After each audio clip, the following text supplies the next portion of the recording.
Thanks for listening to the Von Haessler Doctrine podcast. Remember, you can hear the show every weekday from 9 to noon right here on 95.5 WSB, Atlanta's News and Talk.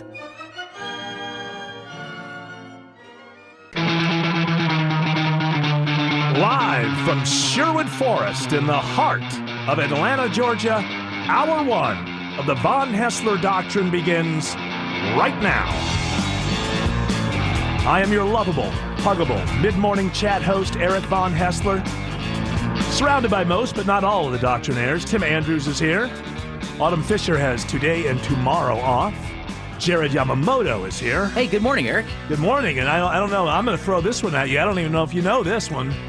Usually you'll give me this useless piece of information to start the day, but I'm gonna turn the tables on you. It's National, apparently, this is a yearly thing, it's National Men Make Dinner Day. Oh, nice. And I know that people, they know the way that I am. They're expecting me to jump all over this. Firstly, I hate national days for anything unless you're, honoring veterans or something. I think the, National Cheeseburger Day is just completely ridiculous nonsense. But National Men Make Dinner Day, I have to say this, I wish I was good at that. This is one. You listen into this show every day, you think this Eric Von Haessler, looks, brains, he's got it all. No, there are flaws. And one of them is I've never had the patience to be somebody who makes dinner. I've always looked up to men who do that and know that. And I know a lot of guys, once they get out of the house, I don't know if you started this way, a lot of guys get out of the house and they're smart. They're like 22, 23 years old. They take a couple of cooking courses. They learn how it's done. These days with YouTube and all that, you don't even need the cooking courses. You can find out how to do everything. I know Tim Andrews, you're a guy who will make dinner. Yep. You make dinner. You have the little recipes and you chop the stuff up. That's and right. To me, that's completely, you might as well be speaking Chinese to me when you talk about, I chopped up this, a half a cup of celery and so it just Put a little onion in it. When you work as a prep cook at a bunch of different restaurants, it just stays with you. This is how it hurts the most. Yes. I worked as a prep cook. You were a prep cook? For many years. But here's the thing. I don't know about you, but I always wanted to be in show business. So my time as a prep cook, I hated. Now, I had a lot of good friends, but I hated doing it. So to me, I think cooking in that way, it's flashbacks. It puts me in a bad place, I think. And I've never, I really think I'm just lazy. Cooking takes a long time. Going through the drive-through much quicker. Jared Yamamoto, yes. I'm definitely a great breakfast cook for sure. Okay. Dinner time. Men are really good at that, by the way. Not as well, but I mean, I have world famous scrambled eggs. No, it's not world famous because I had never heard of it until you just told me now. I love the way people use terms. Oh, my world famous chili. Well, it's funny. I've been on the earth 55 years. This is the first time that I've been hearing about it. You don't pay attention to social media. That's what it is. You haven't heard about my world-famous scrambled eggs. Now, here's the... so what I'm realizing here is I can't really do this for my wife because she'd vomit. I wouldn't make very good food.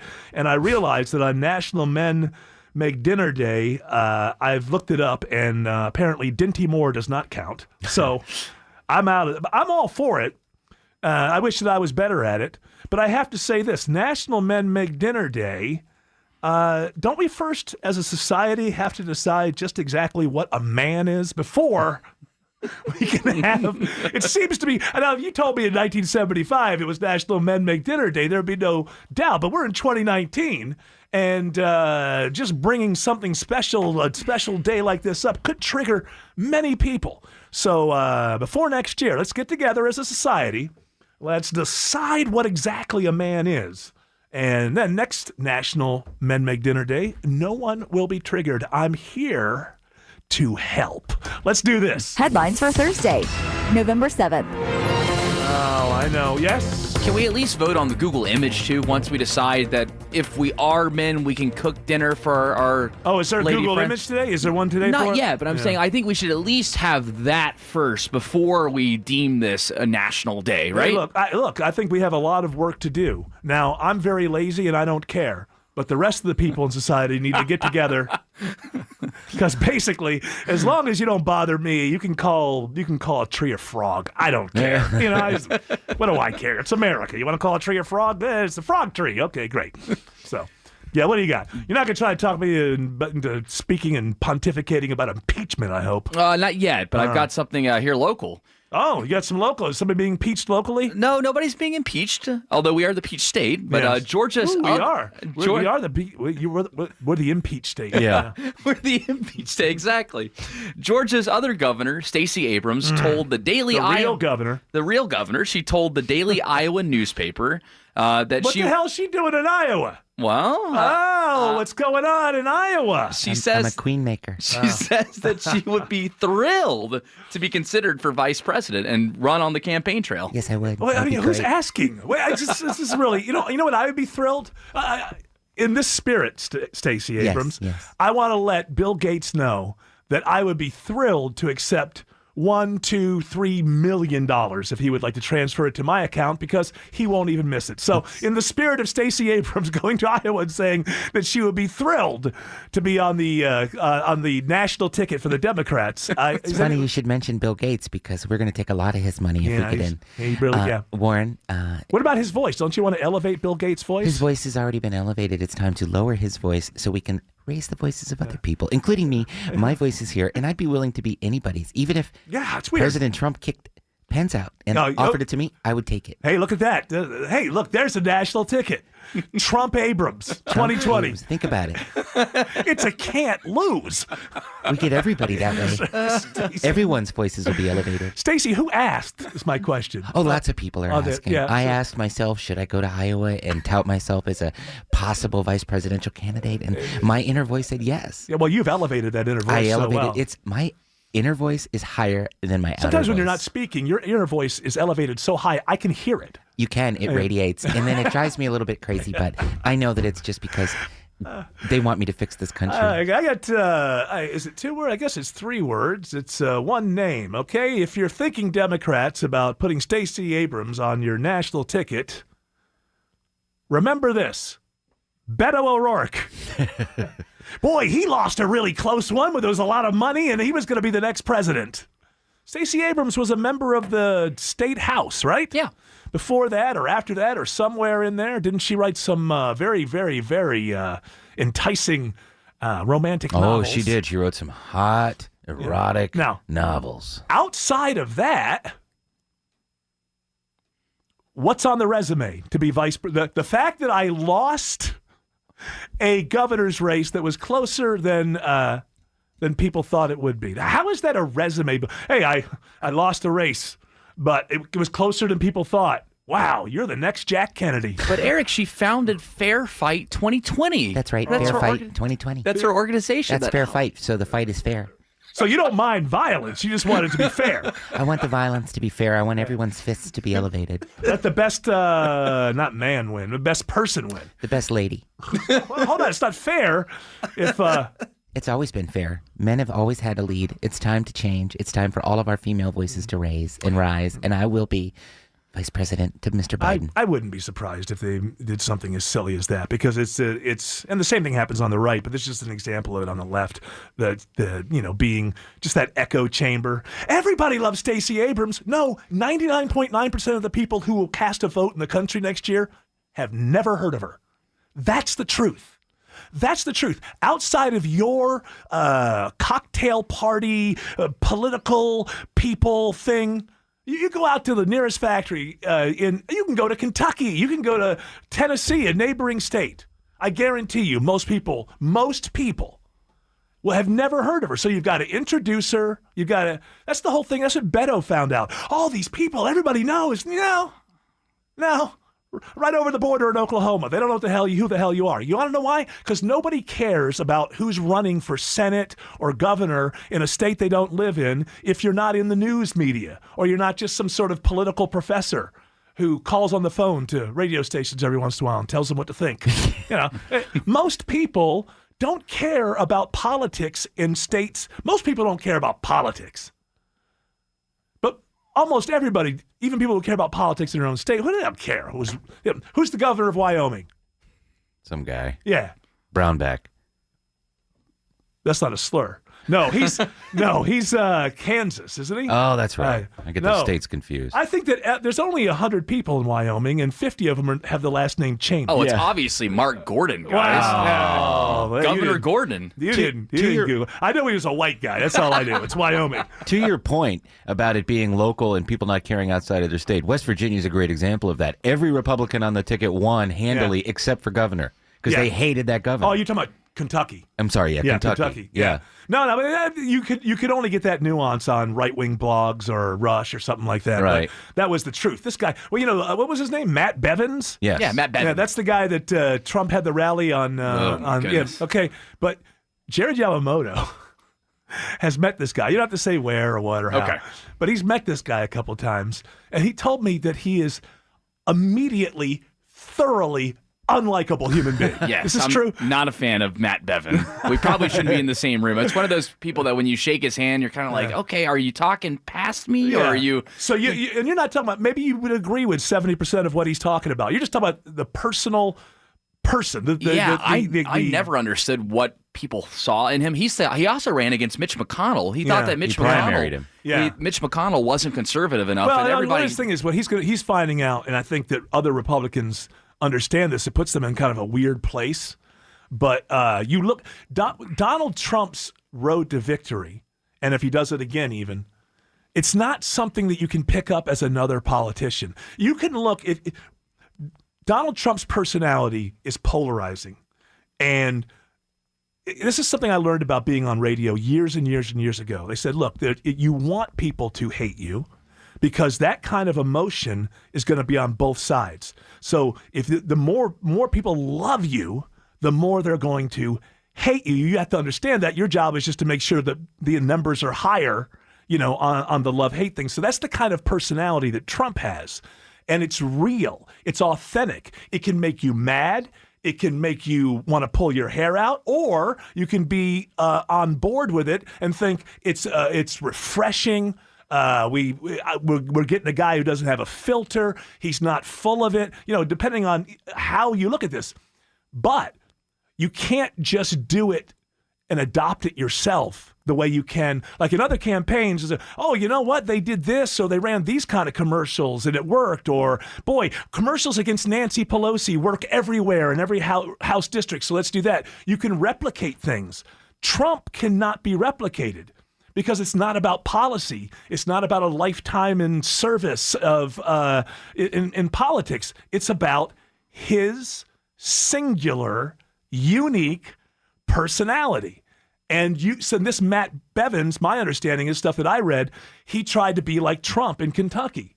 Now, maybe Trump, if he was the governor of Kentucky, could be Trump in Kentucky and be reelected. But it's got to come from him because it's unique. His personality is unique. Now, his personality might be the thing that gets him knocked out of the White House in January of 21, or it might be the thing that gets him 4 more years. We'll find that out. But there's nothing to be learned from Trump other than you have to be yourself. See, that's the problem, is these politicians don't know how to. If there's one thing that you can learn from Trump is he's himself. Now, everybody on the Democrat and Republican side, if they would, don't write the next $1 million check to a consultant to tell you something. Use your own eyes. If you're a Republican, the lesson isn't act like Trump. The lesson is Trump acts like himself. For you to take the lesson is you be yourself and let the chips fall where they may. Stop trying to be everything to everybody, because no one actually is. If there's any way forward, things that can be learned from a personality like this winning at the national level, it's that. But they won't learn that lesson. And by the way, I want you to know, people are listening to me like, Eric, you have to cover the impeachment to some degree. And so I will let you know that we're keeping an eye on it. And so when did the open hearings start? Next Wednesday, That's right. Oh, it's going to be exciting. Coming soon to ABC, CBS, CNN, NBC, Fox News, MSNBC, C-SPAN. It's The Impeachment Show, starring President Donald Trump. It's a witch hunt. House Speaker Nancy Pelosi. California Congressman Adam Schiff. Former New York City Mayor Rudy Giuliani. Featuring South Carolina Senator Lindsey Graham and his memorable catchphrase, Well, that's a bunch of BS. it's the Impeachment Show. This fall and winter, only on ABC, CBS, NBC, CNN, Fox News, MSNBC, and C-SPAN. I love my sister. So, Lindsay, it sounds like you got the Fonzie role there. You got the catchphrase. That's right, and we're not going to be jumping any sharks on this show. We're gonna make people laugh. It's gonna make people cry. We're gonna have very special episodes. It's gonna be a good one. But the catchphrase, so Fonzie had Hey, and Mork from Mork had Nanu Nanu. and who the Blossom Kid? Whoa, Oh, whoa. Joey? Yeah. Yeah, he said, whoa. And yours is BS. This is BS. That's a bunch of BS. That's Bunch of BS. bunch the of crowd BS. goes crazy. Woo, they say. So that we will cover it here, but that's what we're going to cover. We're going to cover the impeachment TV show coming soon to every screen in your life. Bunch of BS. Irreverent. Entertaining. Gut-busting. Very funny and doesn't toe any party line. I think it's a great show. The Von Haessler Doctrine on 95.5 WSB, Atlanta's News and Talk. Is that show about the duck call family that Republicans love? Is that still on? I don't believe so. Duck Dynasty? Yeah. it's Reruns. not- okay, Alan would know. Syndication. It's not a duck call. I've watched my favorite episodes over and over. I like the old guy. Yeah, well, the old guy, to show you how politics makes strange bedfellows. Now, the sound was down, so I don't know what they were saying, but I'm one of the stations up there about an hour ago, Fox and Friends. The old guy from Duck Dynasty. Yeah. He was on, and on the banner I could see what they were talking about is it looked to me as if he was on to discuss Kanye West's new album, Jesus is King. and I don't know because I wasn't listening to it. I don't know if it was he's got it all wrong or he's got it all right. And I thought that he might have had a Kanye hat on, but I couldn't really make it out from It is a good where I album. was. Yeah, well, here's the thing with Kanye West. His music is so loved by people who hate Trump. They still don't care because when he puts stuff out, it still goes right to the top and people want to know what he's doing. So it's kind of interesting. I mean, he's pulled back publicly. Right. But I saw on his Trump support, but I saw a story a couple days ago where he still considers himself a Trump supporter. I think Kim and the rest of the clan said, hey, Back up. that's CLAN, by the way. Yes, I understand. So, as you hear that all the time, these maxims, and then every once in a while it just smacks you in the face. Politics makes strange bedfellows. That old duck call guy and Kanye West. Example number one. I believe you have an open mic before we go to outrage. Oh, yeah. Hey, Eric. Mike the misogynist from Marietta. So Autumn's gone again. Surprise, surprise. Well, it turns out I was wrong. I said Autumn wasn't here. She actually is here. Now she's eating. This is I'm done. This is the great thing about Autumn. Right as they come out of the commercials, I'm looking at her. Right as we come out of commercials, she puts shovels, whatever it is she's eating, into her face. I realized that I had timed it wrong. It Yeah. was like a light that you see that turned yellow, and you think I can make it, and then I. You know what? didn't You know, make I'll it. tell you this. Surprise, surprise. This is really okay. This is sort of outrageous a little bit. So I will say this. Look, she's still eating. I'm just Put her hand- finishing what's in my mouth. What is she? I What have is to she think. eating? I don't know what she's some breakfast thing. What are you eating? It's a rice. It's a little rice. Oh, a and little some rice chicken. in the morning. Oh boy, it's totally what, breakfast What a food. good time. I don't like breakfast. No, food for you're right. breakfast. No, you know what? You're right. I saw a guy years ago who made a lot of sense. Now, it never changed my life. But I saw some guy in the 90s talking about nutrition and how breakfast, because I've always believed this. By the way, hello, English name. Hello. I've always believed this. Our breakfast, I don't know if it's just in this country or in the West, whatever, it's really dessert. It's the weirdest thing. I mean, like Danishes, and like we wake up in the morning, the first thing we do is shovel dessert in Captain our face. Crunch. Captain Crunch. Donuts. And I saw a guy years ago, and it made sense. Like I say, I never took his advice, but it makes a lot of sense because he was saying all of this stuff is just garbage. It's cornflakes, he pointed out. He goes, you want corn in the morning? Make corn. Yeah. Eat corn. And it like made so much sense to me. This was just a little bit of last night's dinner left that's over. right. Just a quick little brekkie. Yeah, I had some of that before the break as well. What, leftovers? Yeah, well, that's why I explained the smell in the air. Oh, yeah. A little bit left over from last night's dinner. Surprise, surprise. But I will say this. Say it. And I said this in the break because she was starting to eat. And this is exactly what I said. I'm so fair. It was on me in the end, on me. I said, I know that this is me. It's not her. But every morning, it's a little thing. When I'm looking at this computer screen and I see her, and when she starts eating and shoveling food into her face, it just annoys the hell out of me. Yesterday, I turned off the camera so you wouldn't see it. But today I thought, whatever, I'll leave it on. The thing is, it's like everybody in the world eats. It's not something unique. So let's do this. Outrage Corner. That's outrageous. With English Nick. There he is, outrage Nick. English Nick. You know, I think if we were all sitting at home in our bedroom, we would probably go get a snack from the fridge. Sure. Yeah. Are you saying that that's the spirit of the show? We're all just sitting around? I think that's what's happening with Autumn. She's at because home. she's at Yeah, home. because I'm at home. Yeah, they always say telecommute. It doesn't work. No. It doesn't work for me. I'm so damn lazy. 50 pounds later. Telecommuting would never work for me. In order to work, I have to get up, take a shower, put on some clothes, get in my car, drive to the office. If you say, Eric, hey, you know what? We just figured this out. We're going to build a studio in your house. And you don't have to leave, and we'll just do it all by all the technology. Yeah, the Von available. Haessler bunker. Yeah. I'd be rolling in there in my underwear. Me too. Picking my belly button during the show. No video. As long as there's no video. You know what I'm finding? There's always video. Yeah, son, unfortunately. Yeah, there are times I have been wearing pants. Well, you know, it's hot outside. Sure. I've been outside. How I'd often does that peel them happen? off when I come in the door and then That's run right. upstairs. Run upstairs, and we don't know because we only get you from I don't want to say chest up. Well, not even chest up. It's even above the breastplate up. Yes, breastplate up. Sternum? The Sternum, yes. Sternum up. Autumn Fisher, head and shoulders. That's what she's doing. She's stirring them up. Yeah. All right. All right. Hold on, English Nick. I want to say you are not only an outrage expert. That's why we have you for Outrage Corner every week. Yeah. You are also a musician, and you're a singer. That's right. And I know that your first love was kind of heavy metal music. Yeah, the late 80s thrash metal kind of stuff, yeah. He's opened it up since then, but that's where he started. Yeah. So I saw this story. I think this could be a little bit of an outrage. Do you mind if I throw this No, one toward if you? it's about rock and roll, I'm all about it. So the former Scorpions drummer, James Kotak or Kotak, I think it's Kotak. Okay. Apparently he's a big Trumper, and he's a big tweet guy, and he's a political junkie. Sure. So he's probably like 60 or something now, whatever. He got thrown out of Scorpions for being a drunk. He's also in a band called Kingdom Come.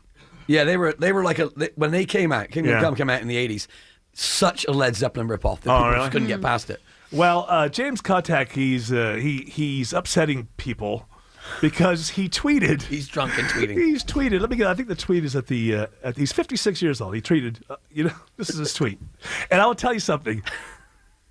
I was thinking. I don't think from his point of view. From my point of view, it interests me. All right, let me set this up. I'm very interested when I watch big brand television commercials. I'm talking about the Microsofts, the Fords, the big brands. It's interesting to me what those commercials are and how because there's so much research. If you want to know what society is doing or where they are or how to please society, watch.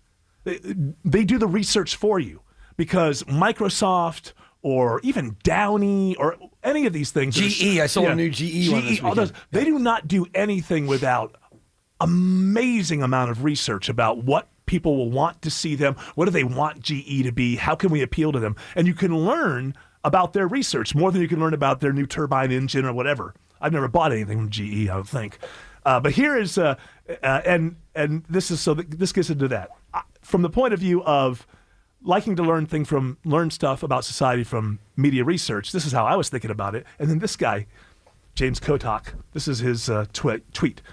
I am sick of every other commercial having interracial couples.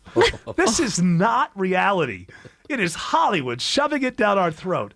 I don't have one friend or friends who live in this category. Just saying. And then there's like 19 question marks, which I don't understand. Just saying? Was it just saying? Just saying? So it seems to me that he's taking this emotionally. But for me, I've found this very interesting lately because, and I looked it up. Right now, about 10%. First of all, let me say, I've always felt, growing up, I always felt bad for interracial couples because I would think, because it wasn't, for most time in America, now you'd see an interracial couple, you're just like, it doesn't even register. But I always felt bad, like in the 70s and 80s and even in the 90s. Interracial couples were such an oddity for people that they could be together for like 35 years. But every time they go to the mall, you got a billion people go, hey, I shouldn't have gotten over there like 1 year in. So I've always, I think it's great. I don't think anybody should be able to tell anybody who they can get together with, do whatever. But I find it interesting from the media research part because, and I looked it up, about 10%, which is much higher than it used to be. It used to be about between 5 and 7%. Interracial couples. It was illegal, by the way, till 1967. Yeah, in a lot of places. I did not realize. No, the Supreme Court, well, in a lot of places, but the Supreme Court came in 1967 and said, okay, this cannot be illegal in any state. That's I didn't say 1867. Right. 1967. So it was probably in the 70s and stuff, it was probably like 3-4% now, and then went up to 7. Now it's about 10%. But if you watch commercials, I mean, you would think it's 50%. Yeah. And I'm looking at it, and because I don't care, I'm looking at it from the media research part. I'm trying to figure out and go, I see what's going on here. Because if you're trying to get as much diversity in, like with a couple, you can hit like 3 or 4 things if you do it right. That's why I think you see a lot of interracial black and Asian. Because look what you get. You get man, woman, African American, Asian. You get 4 and 2. Right. And that means you can add another character here or another character there. And that's what I find fascinating about it. And I think it's really one of those things where everybody's just trying to be the first in line. And so it looks like, but I had the same, I don't think this guy seems kind of angry about it. I don't get that. But I do find it interesting that the research is coming back that obviously, look, you have to sell to young people. That's what it's all about. And the research says you get a cool, I can understand that, you get a cool vibe from the young people if that's what you do. But ultimately, this guy's overreacting.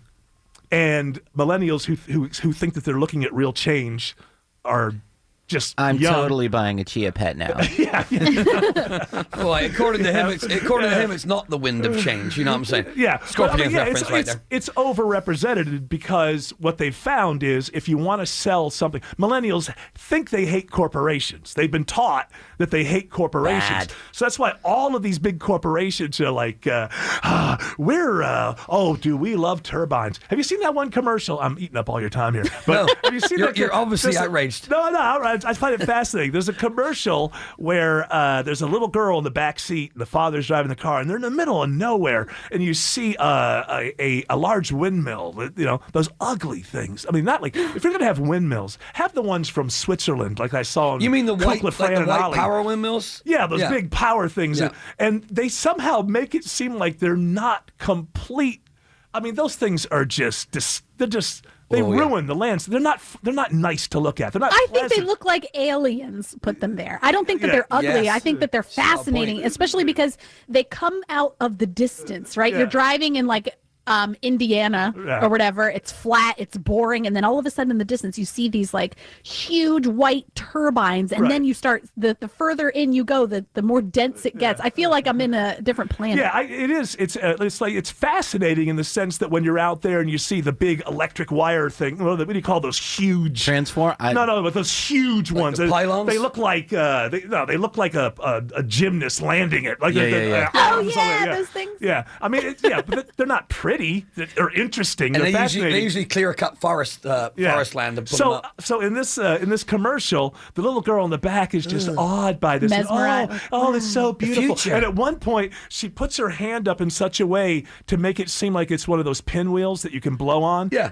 And she blows on it, and it's the same thing as the over, the interracial couples seemingly being 70% of all couples, if you want. It's just the whole thing is the same thing. I don't even know what they were selling, probably a car. But it's a big corporation that goes, hey, we need young millennials. So how do we go? Well, hey, we'll tell them that our cars like windmills. Hey, that's all that it is. Yeah, the corporations are just being woke, right? They're just pretending. Yeah. And Clive, woke people are really woke most of the time. Corporations are still in it for the money, I think. They're just pretending. Come on, let's not pretend. Now, you tell me that I have to appeal to the millennials. You got to appeal to these millennials. So I want to say right now, that I am in, you know what? I think that those windmills, are they called windmills? I guess. Wind turbines? Turbines? Yeah. That sounds wonderful. And they're connected. The thing that you were talking about is called a power tower. Power, the other thing. Yeah, that holds up. Like your old show. Yeah, the power tower. That's right. That's right. A windmill would go into water or something or do something. Make Tower of power. Break down flour. Those things are loud, too. You wouldn't want to live near one. They kill birds, and they're loud. Yeah, but we have to pretend that they're, Oh, they're great. So I want to say to all millennials, Eric von Haessler loves wind turbines. Blah, blah, blah, blah. Move on, Reverend von Haessler. Boy, I really have to remember that there's a microphone in front of me when we start talking. I really do. You'd think I would have learned my lesson in my strange career. English Nick, tell me the T.I. story. This is outraging many people. T.I., the local rapper, real name Clifford P. Harris, says he goes to the gynecologist with his daughter to make sure she's still a virgin. But she's 18, isn't she? Yes. What was she? He was on a podcast. All right, let's hear. Not only have we had the conversation, we have yearly trips to the gynecologist to check her height. Oh, hey, I'm done with you right now. So, you know. Do you go with her? She's a prisoner. Yes, I go with her. You go with her? Somebody check on Deja. I go with her. She's a prisoner. Here's the thing. He's gonna get deserved pushback. Number one, you can lose that without. That's what I was gonna say. Yeah. So like that doctor's lying to T.I. No. Like, actually, no. If you tell the whole story, the doctor tells him up front that these are, but he says, I still want to know. Okay. So, he could be literally horseback riding, anything. It can happen that way. He's going to get here's the other thing, though. On one hand, he's a musician. He's in the music world, right? Big celebrity. It's always difficult. You know this, English Nick. Mm-hmm. It's always difficult for people in the music industry when they have daughters, if they're men. Because they know. They know how men are and what men act like. It's like they're overcompensating almost. They know. That's what's happening here. I'm not saying it's right. I'm not saying it's wrong. I'm saying I know people in the music industry. And the toughest thing for a musician is to have daughters that he loves. Because he just knows how he acted. And when they become of age, and the boys are the age that he was when he was acting that way, you can overdo it. So I think that he's wrong, but I think it's from a place of love. I think he is overdoing it. All right, it's time for the deuce. I thought that would sound cool. Hour 2 of the Von Haessler Doctrine begins right here and right now. You want to do a couple open mics, and then we got something special. Yeah, absolutely. Right? We'll start off with this open mic. So, Eric, seeing Autumn eat might annoy you a little bit, but none of us see it. What we do hear, though, is you choking on birdseed every other day near the end of the episode. Kind of hypocritical, buddy. Guilty. Guilty as charged. Got some more for you. Hey, Eric. Yeah. For you, is blank is blank. Blank is blank. You've almost got it. Get Austin in on this. Get Autumn in on this. You're almost there. Bam! You got it. You got it right there, because because I'd have to say it for myself, right? So yeah, you got it. Well, I think that speaks for itself. You know what that means? Breaking news. We have breaking news.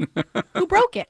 Jay Black broke it. I did. And you're going to have to replace it. But that's on you, my friend. But he has breaking sports news. Yeah, so the University of Georgia has announced another big non-conference opponent. The Dogs will face the Ohio State University in football in 2030 and 2031. 2030 and 2031, ladies and gentlemen. So 11 and 12 years down the road, the Dogs will square off with the Buckeyes. They actually had scheduled a non-conference series before but it didn't work out. So we have 11 years now to get this one right. Well, you got to, we have no idea who's going to be coaching or playing, but that's good. It's funny. It points out to me with my life that I'm getting to the age now at 55 where, like, when I was 35, if you would have said that, I was, oh, okay, cool. Now, for the first time, things are being announced, and I'm thinking in the back of my mind, wonder if I'll see that. Ooh, boy, I wonder, like 2031. I mean, I'll probably be alive in 2031, but there's certainly no guarantee. So stuff we can get excited about, but you have some reservations. Not reservations. Maybe. I just want to go on the record, and this is Eric von Haessler speaking from the year 2019. Go Dogs. Just play that for me, will you? If I'm not here, I mean, we've had the Dogs for 86 years or something. Right. My guess is they'll be on WSB. Do it one more time for me. Count it down, okay? 3, 2, 1. This is Eric von Haessler from the year 2019. And I just want to say, go Dogs! And by the way, you're not going to believe what happens on the other side. It's just one long cocktail party. Not the world's largest outdoor cocktail party, but better than that. They used to call it that in heaven, but people got upset and people were binge drinking. So, what other will we be on? What other are we on now? At least 12. We're on 10. We're on 10. So we might be up to 12 or 13 by. All right, I want a prediction, but I'll do it again. Okay, all right, ready? Count me down. 3, 2, 1. Hi, this is Eric von Haessler from the year 2019. I want to wish the Dogs, and especially the 15th UGA, a big win against The Ohio State University. Live from duly fielded Sanford Kirby Smart Stadium. I can get behind that. Absolutely. So one more. Okay. Good. 3, 2, 1. Hi, this is Eric von Haessler from the year 2019. Whoop, whoop. Keep chopping wood. Is there still wood? Do they use wood still? They do, but they don't chop anymore. They just look at it, and the laser goes. Oh, yeah. Hold on a second. Okay. Hi, this is Eric von Haessler from the year 2019 saying, keep lasering that wood. Go Dogs.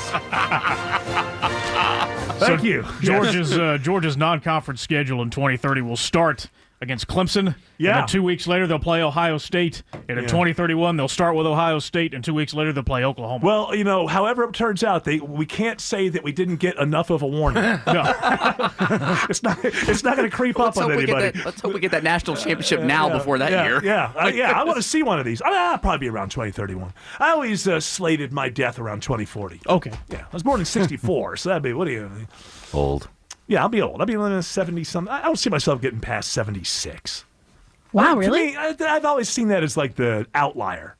And, who knows what happens tonight. I'm not saying I'm going to get there, but I don't see. Jay Black, I wish you a long lifetime. I know that you, Eric Zier, Hondo, and everyone will be there. We'll still be there in 2030. You'll still be there, and the sun will still be beating down on Jay Black. They do nothing for this Jay Black. They leave him out in the sun. Or the rain. It's horrible. All right, thank you, sir. I appreciate that. We have such Dogs fans in the audience. People are planning their parties already. Oh, sure they are. I do. I've been stocking up on kegs of beer. We're going to get ready for woo! Take that, Ohio State. Governor Kemp has something to say. Got to keep rolling. Got to keep rolling. What's that, Governor Kemp? Got to keep rolling. Well, did you see him at the Imagine Fest a couple of weeks ago? I thought I recognized him. I love marshmallow. Got to keep rolling. All right, let's do this. More headlines for Thursday, November 7th. Well, we're not going to be able to top that one. No, not at all. Well, speaking of Governor Kemp, he was on with Scott Slade earlier this morning. Sure was. Hey, good morning, Scott. Hey, good morning, Scott. I'm Eric. I know. Good morning, Scott. Everybody's Scott. Hey, good morning, Scott. Everybody's Scott to me. And he has great news for the state of Georgia, guys. Yes. Well, it's never happened before. 7 years in a row. No one else has ever done that. We're certainly proud of it. We're back at work today again, though. We got to keep rolling. Shouldn't we have told people what he was talking about before we hit that? We have had the seventh year in a row that Georgia is the number one state in the country for business, which is really great, I think. And I'd throw it out there with all this Stacey Abrams stuff, and maybe we could turn it into a blue state. Let me ask you, without really caring how any individual votes, just as an objective thing, would this really be a good time to flip the state? 7 years in a row as the number one state in the union, Yeah, that's right. I was born in 1850. I still refer to it as the Union. The number one state in the Union, basically to bring a business, start a business. You've got the colleges, you've got smart people, you've got labor, you've got everything. Is this really a good time to go, well, we gotta go blue here. This is not working. This love of capitalism is doing nothing but hurting the state. So I say, got to keep rolling. That's right. Keep rolling. Next thing you know, you get a Democrat in here, you won't have any straws, you'll be paying taxes, all the business will go away. Don't do it, folks. Hey, good morning, Scott. Thank you, Scott. It's Eric. My name's Eric. Hey, good morning, Scott. So, yeah, it's good news. It's funny because Kemp in the primary, you got to play the game, I guess. So in a way, it was brilliant for him to do the shotgun things, and the whole country's like, what is this guy's a moron. And I thought the same thing, not because of any issue about guns. I just thought, why would you point a gun at a teenager on your porch when you're running? Yeah, talk about his truck see that big old pickup truck? And I pick up illegals on the side of the road. That's right. I'll give him a ride straight down to Mexico. No, wait a minute. said That was the other guy. The other guy had the bus. Yeah, that was Michael Williams. But No, Kemp he had a truck. He had a truck. Yeah. I don't need a bus. I It got a was truck. a great thing. It turned out we only had 9 people who had to leave the state. So Thank you, between the Scott. bus and the truck. All of them Hey, named good morning, Scott. So, but in reality, in reality, since he's been governor, he's not that guy. He's a very low-key kind of dude. Yeah. And I think so far has been a pretty good governor. Well, he's letting Stacey Abrams run everything. Is that what's happening? Yeah, that's why he's kind of low-key. The other governor really runs everything. That's right. I'm the ambassador for the state. Oh, are you? You're the ambassador for the side that lost in the state. That's right. Yeah, not everybody. I'd be a great vice president. That's why I keep hearing you. Nobody's asking you to be vice president, but you keep saying that. I know. Hey, good morning, Scott. He is a living example of what you always bring up, boring governance. Yes. The best good governance is boring governance. And people listen to the show and go, well, I have 2 types of people, responses when I walk out of here. So I listened in today, Eric. Carried quite a bit of water for the president, didn't you? Or I get, this Eric Von Haessler, it's just more of the liberal WSB and dumping on Trump all day long and blah, blah, blah, blah, blah. The truth is neither of those things. I call them as I see them. And one thing that I've noticed is that good governance is boring. And so when you think that he's always dumping on the president and whatever, that's what I'm dumping on. You can have that Trump should be more like Kemp. Okay, when it's time to run, all right, let's put on a show. Hey, good morning, Scott. Good morning, Scott. You mind if I call you Scott? I know your name's Eric. So when you're running, you do all the goofy things. But once you get the job, you really should be just like, hey, has anybody heard from the president lately? That's how I feel. And nobody cares because things are running properly, things are good. That's not Trump's style, Eric. I know it's not Trump's style. And you know what? I understand why his style is loved. Because for years and years and years and years, the diplomats, the bureaucrats, it really is true. There is a kernel of actual truth there. If the Democrats want to go get those people that Trump got, acknowledge the fact that there is a kernel of truth. You could remember when he started calling the North Korean Kim Jong-un Rocket Man and Little Rocket Man. I will wipe you off the face of the earth. Oh my goodness, you don't talk like that. You know what? Maybe you shouldn't talk like that. But before you criticize him, you have to admit that your way for the last 25 years has not worked. The other side of of the boring governance thing for me is that bad governance leads to extreme policies. You go back to the 90s and the 2000s. The reason Republicans have had Obamacare shoved down their throats is because they had power for a very long time. People knew that this was a problem. If they just would have solved pre-existing conditions alone, that one issue is the thing that brings people in the middle over to Obamacare. It's the one issue, and they did nothing. We've got power. People keep calling us and writing us and telling us, and they did nothing.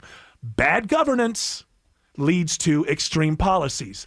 Also, The other side of that, with the wall and the border, Democrats had a lot of power for a long time, people. Hey, can we get some help down here from the federal government? It looks like our local laws can't even do anything. This is a federal responsibility, and the Democrats did nothing, and they dithered, and Republicans as well. And so now what do you get? We're going to build a wall. We're not going to... See, if you're in governance and you actually fill the potholes as they appear, then you don't end up with a guy who beats you for mayor who says that he's going to pave over every home in the city with 4 feet of concrete to make sure that we never get another pothole again. And then people, that's a great idea. We should not. Well, at least we'll never have another pothole again. Good governance equals boring politicians. Hey, good morning, Scott. That's Eric. That's okay. I know I'm not supposed to push people away from the radio, but I look up at the monitor, and Kelly Clarkson is interviewing Henry Winkler. So if you two really, really nice people, I would imagine the most boring conversation. Oh, you are so beautiful. Thank you. Your voice is just amazing. Oh, my God. It's so sweet of you to say that. I am so happy to see you on TV. Wow. Oh, my God. I love being on TV, and I just love having an interview with you. Thank you so much. And I don't know who this guy is, but he's very handsome. I remember very you. Handsome. My aunt used to make me watch Happy Days, and I didn't like it at first, but then I think back on it, I thought it was really good. Well, it really was in a certain time. Are you getting defensive? Hold on, Henry, you're not getting defensive. No, never. Kelly, I feel like you got angry with that. She's younger, and what I was going to say is it really appeals to baby boomers and Gen X. And she's really young. I mean, I'm a millennial, but right, and you're more of a Arrested Development kind of person. Wait, you mean the TV show, or are you calling me immature? No, the show. No, oh my God, I thought you were calling me immature. I was like, oh my God, I can't believe Henry Winkler's calling me immature. It's crazy. No, never. Okay. Oh my word. All right, you know what? They'll have to tune in for more. You're great. No, you're really great. You're great. Oh my God, thank you so much. I think you're really great. Like you're just like this really nice guy in Hollywood. It's just like you're this real nice grandpa. Hey. I love the work you're doing. I love the work you're doing. Like you were just really out there. Like you're on that show Barry. I always thought that you would make a good TV host. Oh my God, thank you. That's what I'm doing here. Hey, Kelly, keep him on longer. Is this great? So, what was Happy Days like? Well, it was hard. Okay, I bet. You got a Facebook thing for me? Yes, this is from Scott. He says, Eric, when will you be drawing for tickets for the big Georgia-Ohio State game in 2030? Was it 30 and 31? Yes, 2030 in Athens. I feel like I could put the station on the spot right now because I've already announced that I am. My last day is May 26, 2029. Yeah. So I won't be here. So I will let you know right now that we'll not only have tickets to give away on the 50-yard line. Whichever game's at home, 30 or 31. What's this, Jay Black? What's he doing? This 50-year-old Jay Black says Eric gave away these tickets 10.5 years ago. I got to go to the stupid game, and I didn't even want to go. So that's it, ladies and gentlemen. WSB 2030. Best tickets in the house to UGA versus the Ohio State 50-yard line. I won't be here. Where are my bosses? Where's Pete Spriggs? Where's Drew? I don't know where Drew is either. They trust you. Not my boss, but Hondo. Is he around? I don't know. I don't think that they realize yet that I've put the whole station on the hook to give away. I've guaranteed the audience that in 2030 or 31, whichever one, whether Ohio State is here first. 2030 for Athens. 2031 UGA travels to Columbus, right. Ohio. So I don't know if my bosses have realized because I'm retiring on May 26, 2029. I will not be here, and so I just want the bosses to recognize that I have guaranteed to our listeners that we will give away not only tickets to that game, but the best seats in the house, 50-yard line, right here, WSB. That's the year 2030. You're on the hook now. You're speaking it into existence. That's what I'm doing. It has to be, right? Yeah. Not only that, you get to ride up with me in an RV. 50-year-old. Never mind that I got gout because those things happen. We're speaking of 50-year-old Jay Black here. 50-year-old Jay Black. We will stop at the biscuit place, but I gotta get a low-sodium biscuit because it's gonna be a long game. Yeah, your feet, man, they're getting weird. Well, it's urine crystals in your feet. That's gout. It's gonna be September 14th in Athens. It's gonna be a great day. And I am guaranteeing our audience for the game on September 14th, 2030. Not only are we giving away tickets to the UGA Ohio State Clash, the best tickets in the house, 50-yard line, yes. And one last thing, the RV will be filled with chicks. Let's do this. Sparring with Dr. Joe. All right, this is when Dr. Joe comes in. Yes, today. And we talk about health and lifestyle, little stories that I let build up in the hopper. Uh-huh. And I see a story, I'm like, I'll leave that for Dr. Joe. Put that aside. Yeah, or, sometimes they work, sometimes they don't. What do you Edify got? your audience. That's right. This first story. Edify. Ooh, wow, that'd be a good. Like Oedipal? No, it'd be a good. No, that starts with an O. I don't know. Edify. You got your degree in linguistics. So? It's not spelling. Edify. Hey, we're on WSB. We got to get together. And it's like when a celebrity puts their name on a perfume, they didn't really make it. Edify would be a great ED solution. Edify. ED. Yeah, ED. Erectile dysfunction. Well, Edify. Try Edify. I'll bet you it's already out there. It's probably already out Anything's better than the poop in the box commercial. Was there? I don't. Yeah. On TV. Yeah, where it's that guy. He's like, "Hey, I'm a box, and you use me." And Look at then me. you just... I'm sitting here on the toilet. Then you mail the box. Yeah. The poor UPS or FedEx driver has to pick up that box and take your. They deal with worse than that. Listen, don't you feel worse for the anthropomorphized box? Yeah. Well, he's not really there to feel bad. Some voice actor made some money. Hey, when are you acting? All right, so who am I? What's my motivation?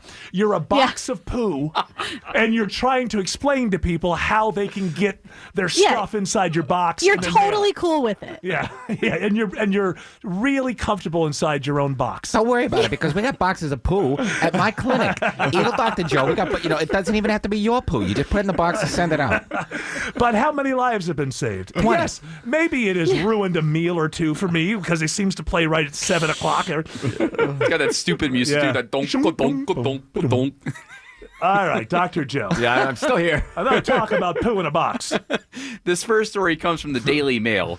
Vaping is not worth the potential heart risk, researchers warn. Vaping is not worth the heart risk. I'm just going to say this, Dr. Joe. Yes. Some things are obvious. Yeah. People smoke.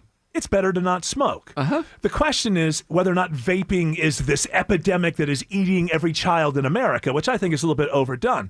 But given the fact that your body wasn't put together in such a way to breathe in either steam or smoke, or we could say you may enjoy smoking. It's not. You don't need research to tell you that if you put stuff in there besides air, it's not as good, right? Yes. How about stop doing it? Yes. Yeah. So are you in favor of the government making us stop doing it? I hope you're not one of those people. I'm not. Dr. Joe decides that everybody has to live a boring life like Dr. Joe? I will be the Surgeon General and I will decree. Yes. Dr. No. Yes. That's what we call him. I will edify the world by, yes. No, it just makes sense. If you want to do it, you can do it, but it's stupid to do it. Yeah. It's... Well, but here's the idea, though, is that some people are if this is true, what I've been told is that when it comes to regular cigarettes, right, the problem that is causing cancer is not the actual nicotine, it's all the carcinogens and all the stuff around it. So if somebody is already addicted to nicotine, right, are they not better off to just get a straight nicotine than nicotine patch? Right, exactly. Well, the patch doesn't work sometimes. Okay. So, but with vaping, vaping has used. I think more people have used vaping to quit smoking than the patch. I don't know that, but let's say that it's to each his own. Some people dig the patch, some people the other way. But aren't you better off? We're not talking about whether it's healthy. Right. We're talking about aren't you better off if you are addicted to nicotine to just ingest nicotine rather than all the carcinogens and all the stuff around the cigarette? Less bad. Less bad. Not good, right? That's what I'm saying. Yeah, but you're still getting free radicals. You're still getting these toxic chemicals in your body. So it's not something you should do. But to your point, if you have to do something, this is a step up, down. I don't know. It's less bad. It's like, well, I worked with Less Bad in Hartford. Remember him? Yeah. He did great. He was a news guy. Then he ended up in the copter. Sudden heart attack. I don't know what happened. Oh, vaping. A lot of vaping. Yeah. He was a big guy. Yeah. That's all we had to get him out of the job. Couldn't take off. Less bad. How about more good? Hey, less bad here. I'm up here in the job. Oh, wait a minute. I didn't do that properly. I have. Yeah, there you go. I forgot to do all of this properly. So I say, hey, less bad. How about more good?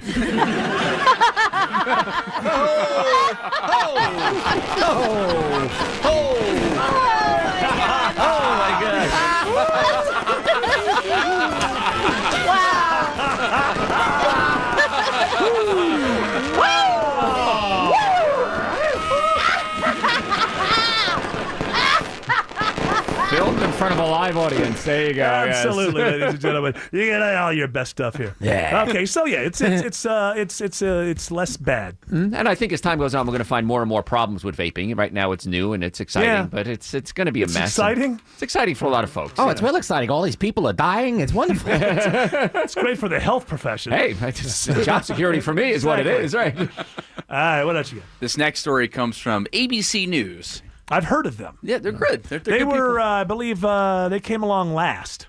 ABC was, NBC and CBS were radio, and then when we moved into TV, right? All Networks. three were, and ABC split off from NBC. But ABC didn't start until like the 60s or something. No, as I their radio recall. station started in the no, 40s. but the TV stations. Oh, but I'm sorry. ABC News, I'm Yeah, talking yeah, about. they were late to the game. They You're were right. late to the game. And one time I heard somebody said that in the beginning it was considered a real failure as a network, not just news, just everything that was on it. I think The Odd Couple was the first hit they had or whatever. And the people in Hollywood, they used to have a joke about ABC. This is how unpopular ABC was. They said, if you want to end the Vietnam War, put it on ABC. Hey, they didn't have that quality stuff like CBS, like Beverly Hillbillies. All right, what do you got? High-tech chestnuts, guys? Whoa, hold US on. Now, let's just figure out why this is on. Why are we getting this now? This is the first. I don't even know what he's going to say here, but I can tell you it's the first BS headline that we're only getting because we're entering the Thanksgiving, Christmas holiday season, because nobody gives a damn about chestnuts unless you can roast them on an open fire. U.S. to consider genetically altered chestnut trees. Now, I know you, Dr. Joe. Yes, you know me well. And you and I probably disagree on this. Mhm. I think genetically altered foods have saved lives all over the world. Basically, you get more yield out of an acre. If you get more yield out of an acre, you feed more people. Right. And we don't worry about this in this country so much. We have supermarkets. But around the world, I believe that genetically altered foods, I just think it sounds scary. The word genetically. Remember that thing they did one time where they told people that there was some chemical that they were ingesting, and everybody freaked out, and then they revealed that it was the chemical. It was chemically the way to speak of water. Yeah. It was the chemical compounds in water. And they just, rather than saying you're drinking water, they said you're drinking blah, blah, blah, blah, blah, and people freaked out. I think the word genetically, followed by modified, freaks people out. And they just go, oh, that must be bad, and don't really look into it. I think it's been good. But anyway, genetically altered, modified chestnuts. Yes. I'm sure you're against them. I'm against it. I'm against altering these things because you're creating a DNA. You're altering a molecular structure of something. Yeah. And so these chestnuts, I guess, they didn't say if they're edible or not. I guess they are because there was a Well, why blight. would you make more if they're not edible? Just because You're they're gonna big throw them trees. at each other? Yeah, well, remember? Edible starts with an O. Yeah, that's right. It's Right, what? guys? Yeah. Hey, ladies, she knows Yeah. it. Hey.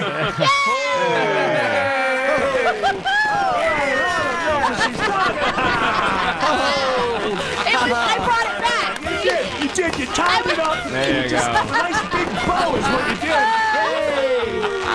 I love a good beginning, middle, and end. I think Autumn's doing some edibles over there. I don't know what she's doing over there. With an O. Uh-oh, that didn't work. But go ahead. You're Okay. lucky. I didn't have the tomahawk flop. You're Oh, lucky. good. Okay. All right. So when you alter the DNA, when you change the molecular structure, that's what genetically modified means. You modify the genetics. We don't know what's going to happen with it. And once you launch this thing, it's out there. Like even with GMO crops, a lot of times they fail. And when they fail disastrously, if that's a word. And a lot of farmers, they buy these genetically modified seeds, and they have to plant their seeds. They're on like contracts, and Yes. they can't even save the seeds year to year. They have to buy new seeds every year. Is this what all those documentaries on Netflix I never watched? Yes, Is that exactly. what they're talking That's about? what they're talking about. It usually has the word, it has ink and That's food it. and big in it. Right. I don't watch any documentary that has the word big in the title. Okay. So we don't know what's going to happen if we plant these genetically modified trees, because once they're out there, they're out there. They take over the forest. We don't know what's going to happen in anything. You could stop anything. Hey, I got to remember when the first guy, what was his name? Barney something? Barney Frank? Not Barney Frank. No, the guy who got the first artificial heart in the early Barney 80s. Clark. Barney Clark, right. Wow. And there was all this talk about, we don't know, and we could unleash something, and isn't good. And, I mean, there's a risk in anything. But if you can, and also modifying crops has been done for a very long time. Well, that's how we got corn. That's how we got genetically modified, though. Hybridized is different than genetically modified. Oh, yeah, we found an easier way to do it. Right. It's like if women weren't so... Thank you. Ow, you're hitting me. I'm sorry. I'm like Beto O'Rourke. Whoa.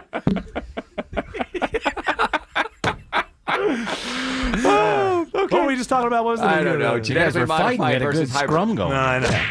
I was going to say something about women, and I can't remember what it was. Hybridized and genetically modified is where we're leaving this off. I don't know how that got me in the mind of women. Okay. I got women on my mind. No. That's why I keep lashing out at women. Stop hitting me. What? I'm not saying anything. It's my kinder, gentler misogyny now. You're getting paid? Ow. Don't pretend you don't like it.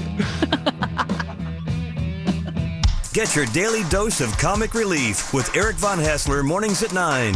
Then shake off the daily stress. It's gonna be alright. With Mark Aram weeknights at 6 on 95.5 WSB. You know, it's funny. I like to be unfiltered, let the audience know. At the very end of that last break, we're laughing and we're making jokes about punching Autumn, and then I say something like, don't pretend you don't like it, and then she laughs.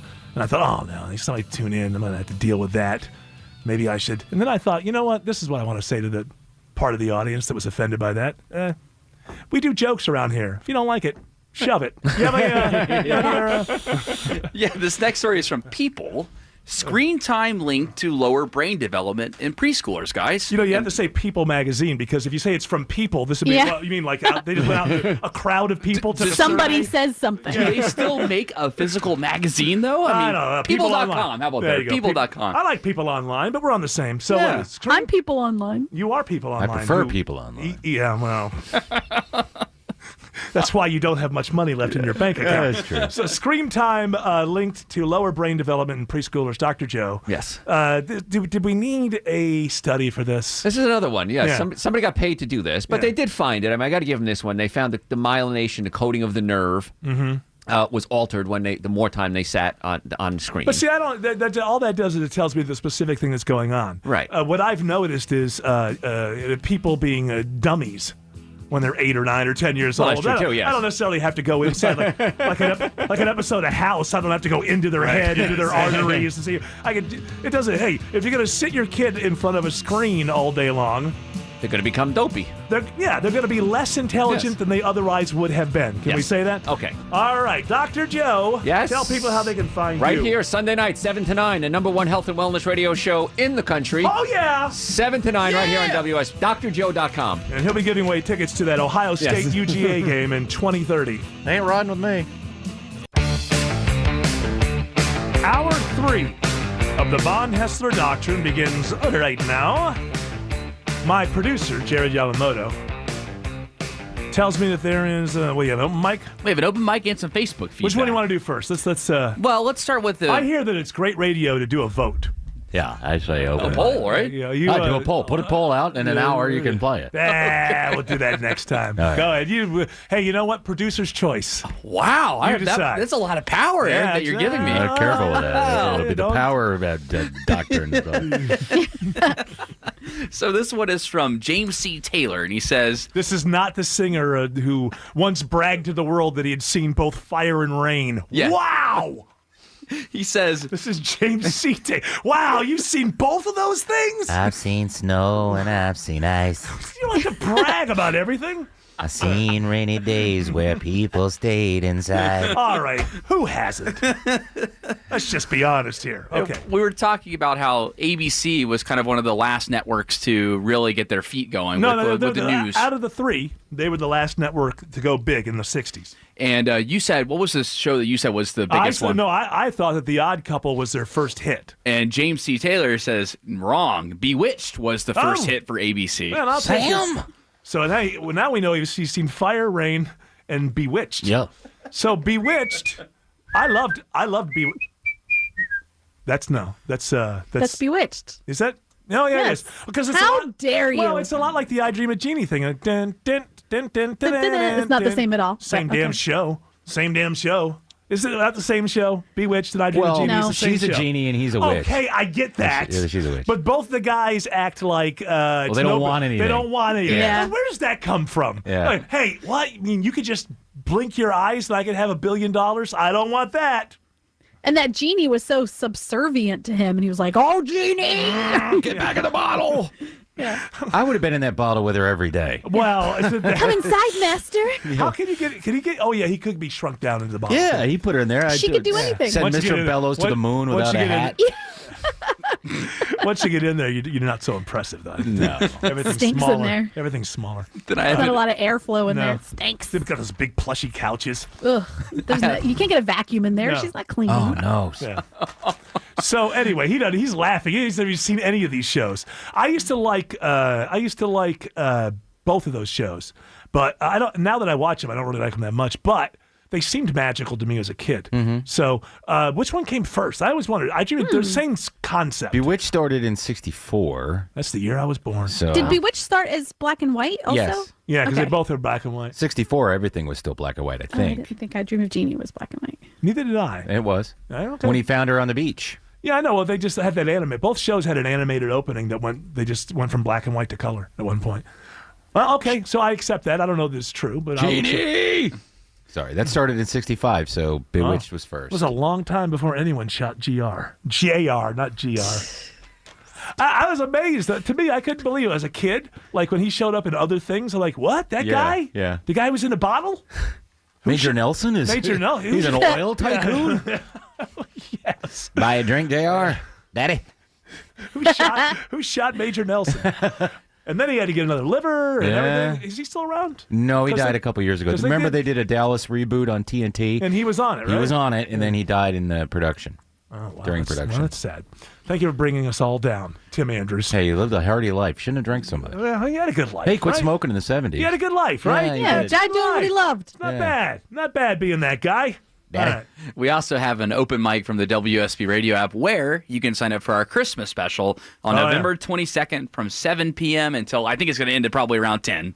Yeah, but, well, yeah. But you know what? Basically, if you sign up for it, we might hold you over to the next Well, day. we've always said this is not a passive, casual thing. We need people who really get the show, love the show, and understand that they're going to be directed. You're helping us create a show that will play on the air a week later. If Autumn holds up an applause line sign, you applaud. Well, that's exactly what she said. What am I doing this year? I said, you're the applause sign girl. It's funny. You walk around with the It's real applause funny. sign. And Cigarettes, you'll- candy, yeah. applause. Cigarettes, candy, applause. It's funny. You know, like those 1940s movies where they Cigars, cigarettes. I'll have a can of applause, please. Right away, Mr. Stevenson. Nice skirt. Hey. It's 2019, Hey, I'm pal. just telling her she looks great. She it's got nice 20 skims. She as got a nice. man- These legs go all the way up. Yeah, to wear. but I think as a man from 2019 who's enlightened, I think I have to wake both of you two up. Hey, I'm enlightened. You know, I don't mind. I let her get out of bed. Gives me a little pinch on the tushy, and I know I'm appreciated. now that is not correct. Oh, as a man from 2019, I am so triggered. I'm so triggered. There's a by- man from 1948. How am I triggered? I'm doing the right thing here. This dame is a skirt. She's smart as can be. As I'm a man from 2019, I can tell you 1940s people are triggering. Look me. at them gams. When are you going to get me a job on the radio, Mr. Stevenson? I got some commercials you can record, maybe. Here we have an open mic. Yes, this is from the WSB radio app. Eric, the thing about Trump is he's filthy, stinking rich. He has handsome sons, and he has hot daughters.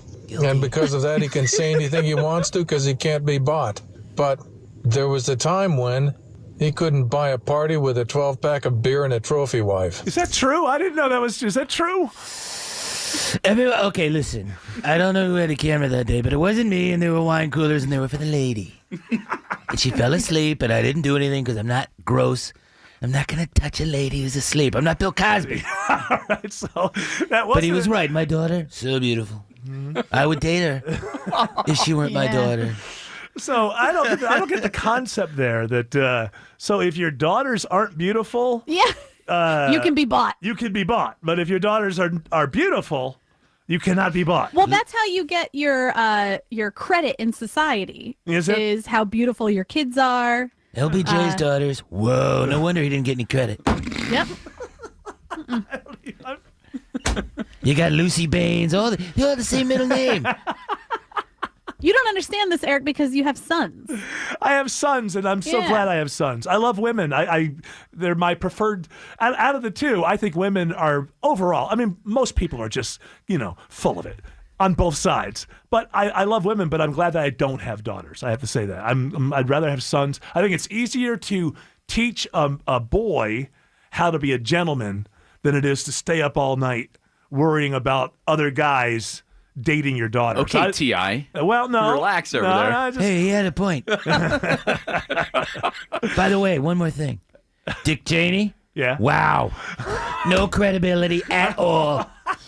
You just don't like the neocons. That's what that's about. No, I don't like his daughters. All right, let's do this. Even more headlines for Thursday, November 7th. Why are you so angry with our voice lady, our Doctrine voice lady? I could do it. It's November 7th. I read the date. Who cares? Whatever segment is next. Blah, blah, blah.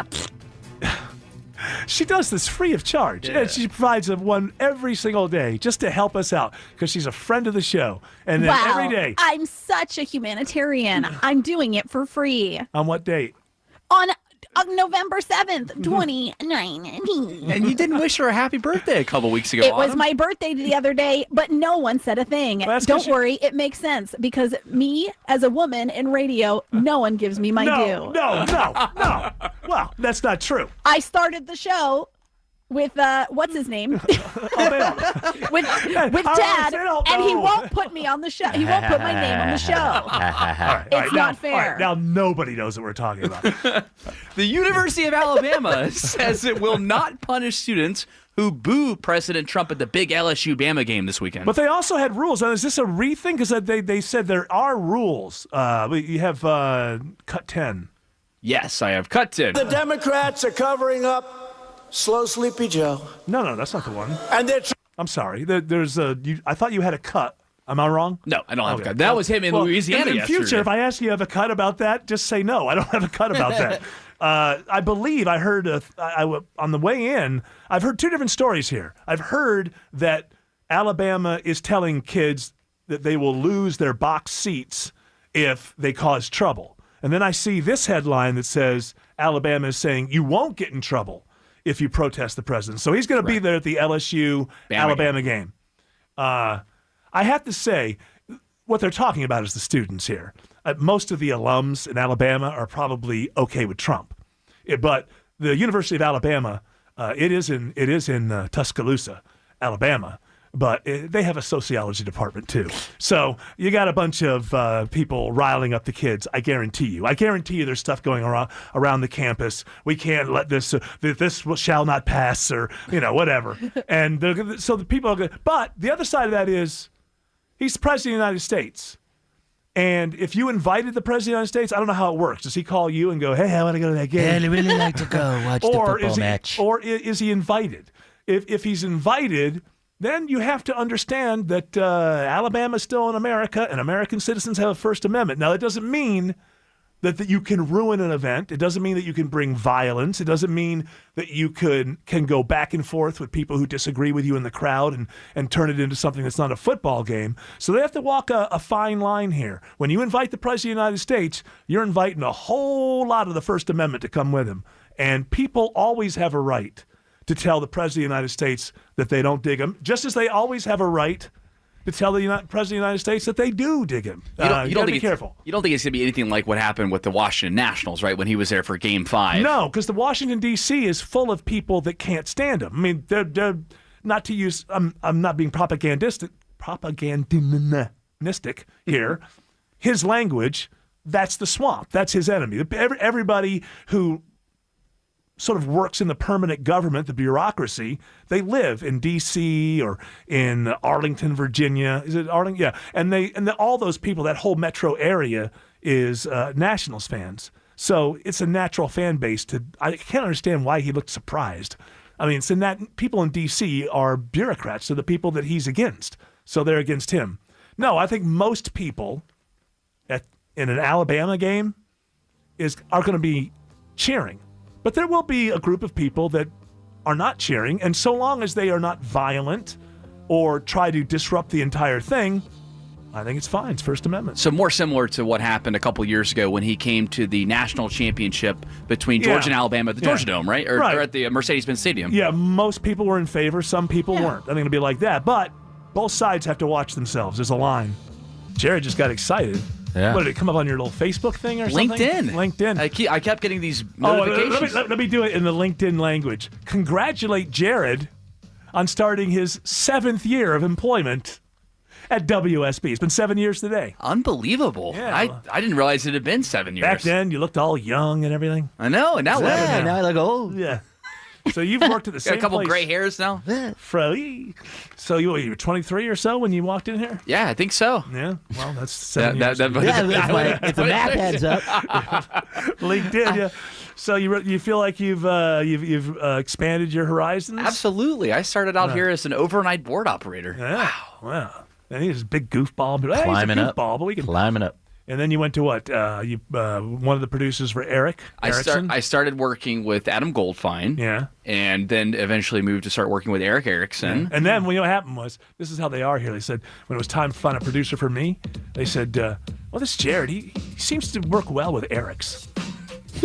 So they stole him from Eric Erickson. Well, they used Clive Cliverson used the data, and he's like, that's just a. You better start looking for his replacement because the power pod is just going to take off. Let's take it off. Thanks, well, Clive. you know this. I'm a pusher out of the nest. I don't want to come in here in the year 2027 and an old, grizzled, grumpy, depressed Jared Yamamoto is still my producer. Hey, you got the whiskey behind the counter there. Yeah, I've seen it happen too many times in this industry. You may ask yourself, why am I listening to this silly radio show? But I got to give it to today, the booker on The View. Does Trump Jr. have a book out or something? He's showing up everywhere? I think he has a book out. He does. Yeah. He does have a book out. So he's on The View. It's called Triggered. With Kimberly Guilfoyle. You know who that is? That's his girlfriend. Oh yeah. And she used to be on The Five on Fox News. Now, 2 people from The Five lost their jobs for sexual harassment, weird sexual harassment. One was bowling. It was from years earlier. Once the Me Too thing started, apparently he had sent junk pics to somebody at Fox News. But it was years ago. It was years before, but the Me Too thing happened, and he was out of a job. And she lost her job because I guess she would make people uncomfortable just talking about what she did last night with so-and-so or whatever. And so she lost her job, and then they got together. I think there was some idea of her being in the administration, but instead, so both of those, Kimberly Guilfoyle and Donald Trump Jr., but The View, you got to remember, Meghan McCain is there, and that's bad blood. I mean, her father has not said nice things about, his father's not said nice things about her father, even after death. And then they sit Trump Jr. right next to Joy Behar. I mean, these shows are awful, but on this day, if conflict is the essence of drama, the producers did their job. I mean, we don't have the sound on, but I could hear Whoopi Goldberg. I was getting, I was reading the caption, and it was pretty it was tense, but then his response to over criticism is, hey, I live in New York. I've got kids. It's not fun for us. It's and then Whoopi gets into it, and she's like, oh, well, Obama, look how you, and it just started build. But I was only watching on the closed caption, so I don't. Were there lots of exclamation marks? So that way you knew it was building? You never know. Whoever's doing these live shows, I mean, what kind of, you're not really getting what's happening. I don't care if you're the best live closed captioner out there. People are talking all over the place, and it's just amazing. All right, let's do this. It's the stories we just couldn't miss. It's the Doctrine Extra. Are you gonna try to make me talk about impeachment? This might lead you that way. We were just looking on the other monitors on the other side of the room where we saw. It's all monitors, people. That's what we're in show business. See, you wouldn't understand. All monitors everywhere. Yep, hall monitors. I can actually see every person in the audience right now. Hey, Jim from Tucker. I'm watching you, man. I'll pull my pants. Yeah, pull back. it up. Pull it, please. Sorry. Disgusting me. It's like Jared. Vice President Pence. Thanks, Jim. Is in New Hampshire filling out the paperwork to put President Trump on the ballot. Oh, yeah, I saw that. It's a big deal. Yeah, he's going, how come you don't fill out your own paperwork? Well, my assistants have always done my paperwork for me. That's the deal. You work for me, you do all my... Look, you don't want to do paperwork, either run for president or invoke the 25th, okay? Yeah. Shut up and file. Yeah, do you think that ever occurs to Pence, like, what if the Republicans did, get rid of him? And if they did vote in the Senate to get rid of it, like, it's never going to happen. But if you're Pence... I'm ready. Well, I mean, you do. I mean, we're joking around here, but I mean, he does have to be ready, which means he does have to think about it a little bit. Oh, I bet he's salivating at the prospect, right? Who wouldn't be? I could have this. I don't even have to run. Yeah. Well, for how many months? Well, his dream of federally mandated gay conversion therapy. Once Jeff Sessions gets back in the Senate. That's right. We're gonna stop that. And if I run it for my old Senate seat and get it back, it's the first thing we're gonna get rid of this marijuana. I mean, he went crazy trying to legalize this stuff. Jeff Sessions, going against the tide there. States are now becoming legal marijuana. Boy, they're being too easy with it. We got to stop this marijuana legalization. These mop-top musician immigrants from England with the flashy clothes and all the ladies going crazy. Next thing you know, we got more single mothers of weed babies. Weed babies? Just walking around with the glassy eyes. Always hungry for munchies. Jeff Sessions is going to run for his old Senate seat. Yes, he is. He's going up against Doug Jones, the Democrat. Doug Jones. Are you going to go in and try to help a primary person? Or are you going to go in for Dougie Jones? What are you going to do? Well, look, I thought he died in the Black Lodge. I really did. I thought he died in the Black Lodge. Crazy. Dougie Jones. Hello. He's dead. Twin Peaks: The Return reference from President Trump. I had no idea. Tiffany likes David Lynch. It's something we can do together. He's weird. So my question is, are you just going to take this off? Or would you jump in and endorse there's going to be a primary for the Republican nominee? Absolutely, there will be. Would you endorse somebody else against Jeff Sessions as the Republican nominee? Well, I'm going to do an anti-Jeff Sessions rally because he's a backstabber. And look, if he wins, will he recuse himself from the state? Look, why did he even take the job? Look, he could have stayed there. He wouldn't have to go through spend all the money. Now, the other side is when politicians, Jeff Sessions, 72 years old. I can understand where he doesn't like the last act, right? I mean, he was beloved in Alabama. Nobody was going to beat him. And he was the first person to jump on the Trump train. He was the first legitimate senator of the United States to appear next to Trump and take him seriously. And so that got sour fast. And he was there for over a year, right, with the president just kind of hammering him online and saying he was terrible. And I can understand where you don't want that to be your last act when, for the most part, you've had a very successful career as a politician from the state of Alabama. On the other side, these politicians, hey, dude, you're 72. Do you need a loan? Like, why do you have to get back in? Just retire. Well, he's got big competition. He's going to be primaried against are actually Tommy Tuberville's already been in the race for Senate. Does that sound like an Alabama politician? Yeah, Tommy Tuberville. He was the head coach at Auburn for many years. That's why I know I'm going to take on that Jeff Sessions. All right, hold on. That's how I know his name. Yeah, he was head coach at Auburn. He's pretty good. Tommy Tuberville. Tommy Tuberville. It's going to be hard to beat a guy like that. I call him Tommy too long. Yeah, he better have had a winning record. Oh yeah, because otherwise, well, actually, Trump will be on his side, so he won't go after. What are you, a tiger or a war eagle? I don't know. Pick one.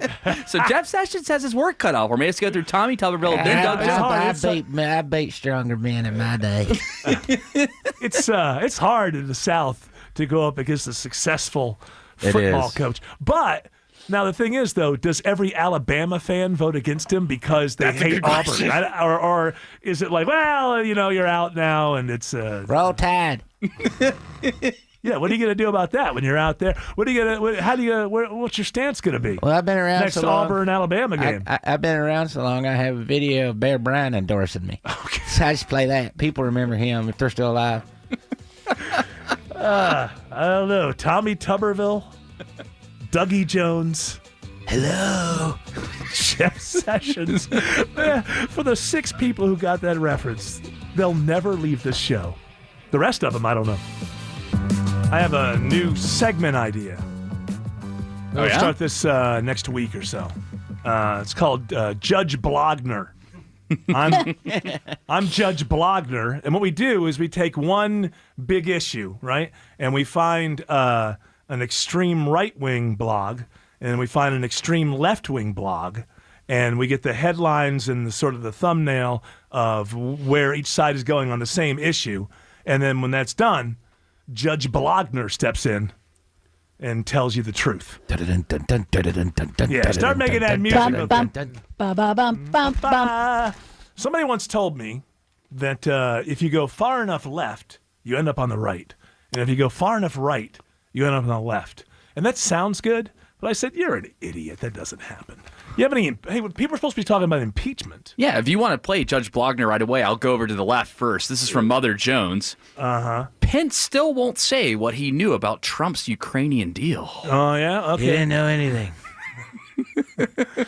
Is that I'm only getting one side? If I got to Judge Blogner, I got to have the other side. I'm going to look up the other side right now. Wait a minute. You got me started down that road, and then... Blah, blah, blah, blah. Move on, Reverend Von Haessler. Oh, I do. I agree. Bunch of BS. Yes, a bunch of BS. That's what I say. We do have to start. As much as I don't like talking about impeachment because it just bores the hell out of me, it's important. People are excited. Coming soon to ABC, CBS, CNN, NBC, Fox News, MSNBC, C-SPAN. It's The Impeachment Show, starring President Donald Trump. It's a witch hunt. House Speaker Nancy Pelosi. California Congressman Adam Schiff. Former New York City Mayor Rudy Giuliani. Featuring South Carolina Senator Lindsey Graham and his memorable catchphrase, well, that's a bunch of BS. It's The Impeachment Show, this fall and winter, only on ABC, CBS, NBC, CNN, Fox News, MSNBC, and C-SPAN. I love my sister. So we look forward to that show, and I don't think I can ignore that show for as long. They got to wrap it up quick, though, don't you think? They must be thinking, because he's not going to be removed, right? They're just going to do the impeachment, and then you got to have the trial. And McConnell said he's not going to do it in one day or something like that. He's going to do it the way you're supposed to do it. And then Republicans aren't going to remove him from office. But you wouldn't. I mean, you don't want that happening in like June of next year. Right on. I mean, even if people thought he should be removed, what American by June or July of next year is going to say, well, they're going to have an election in a couple of months? Maybe they want to stifle the Republicans and keep them without a candidate. Well, yeah, but they won't, because there's no chance of him being removed. So that's not part of it. I think that they're probably going to try to go pretty quickly, and by Christmas have the whole thing done. And because they know he's not going to be removed, they're looking at it as a way to. They think he's going to make great commercials, right? Why he was impeached and all that. It's something that is conceived as a way to defeat him in 2020. I think if they keep rolling it into next year, though. You got Iowa caucuses going on the Democrat primary side. Also, an awful lot of people, there's going to be a lot of behind-the-scenes work that has to be done to do anything like this. So that's going to keep a lot of people in D.C., not out on the road, not stumping for their favorite candidates. It seems, look, they're doing this for one reason. They know he's not going to be removed. They're doing it as one more tool to try to remove him next year in an election. So my prediction, I watch a lot of sports shows. People seem to like predictions. And what I've found out is when the guys are wrong, nobody cares. They just come back the next week and they make another prediction. So it's not like they lose their job. I'll tell you what, the Jets are going to beat them up next day. Yeah, when Lee Corso puts the hat on, it's wrong. Right, he still is there the next week. He's still there. Hey, the Jets lost. You're fired. Now, that would be good. My prediction is that it will be wrapped up by December 20th. I think that they want to go into the new year having that, because again, you have to remember, none of the Democrats believe that the Republicans in the Senate are going to vote to remove him from office. So it is simply one more tool to try to defeat him the next year. That doesn't work if you roll into the caucuses and the primaries and you start getting to the summer. Many senators running for president, they would have to be in the Senate. Right, exactly. Right. I don't know how long is Kamala Harris going to be running for president. I don't know. Not very much longer. But she could be running for vice president, right? Yeah. I mean, if you drag this off into summer and all that. So that's my prediction. December 20th, the whole thing is wrapped up. The impeachment has happened in the House. The trial has happened. The vote has taken place, and he's not removed from office. By December 20th, it all goes down. Unless the Democrats are just stupid. Oh, wait a minute. They are, after all, politicians. So that's the only way that I would be wrong, is that they're just so stupid they don't do it correctly. What about the end of it at all? Everything goes through, and Stacey Abrams ends up being president. Is that what's going to happen? I think so, yeah. She's not running, or we're just going to put her there? Yes. That's what she deserves. Well, if we're doing that game, then maybe I should throw my hat in the ring. Well, maybe you should look at the Constitution. You can't throw your hat in the ring for another 5 years. Why? You have to be 35 years of age to be president. Oh, but that's silly. And it was written by old white guys, so. Yeah. Yeah, it was written so long ago that, it's just not relevant to these times. I wonder if they would have made it higher if people lived longer. Maybe 35 at that time was well, I mean, this guy's a senior citizen. Seasoned. This guy's lived a lot of life. He had no idea. We have. She's been in Congress since she was 10. I didn't know we ended up with frat boys in there. All right, that music tells me that at least on the radio side, as things go, all things being equal, status quo, we're done. But as all things not being equal, we're not done because we don't finish the show on the radio. We go over and do the podcast 30, and I believe that if you go to the Von Haessler Doctrine Facebook page or the WSB Facebook page, you'll see a red box there. You click on it, and you can watch us do that podcast 30. We're live right now, Eric. Otherwise, we're going to come back and do this again tomorrow morning. Thanks for listening to the Von Haessler Doctrine podcast. Remember, you can hear the show every weekday from 9 to noon right here on 95.5 WSB, Atlanta's News and Talk.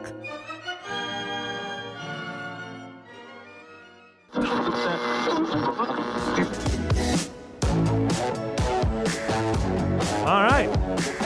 It's a new Cars song. The podcast 30 starts right now. I'm still here. Tim's still here.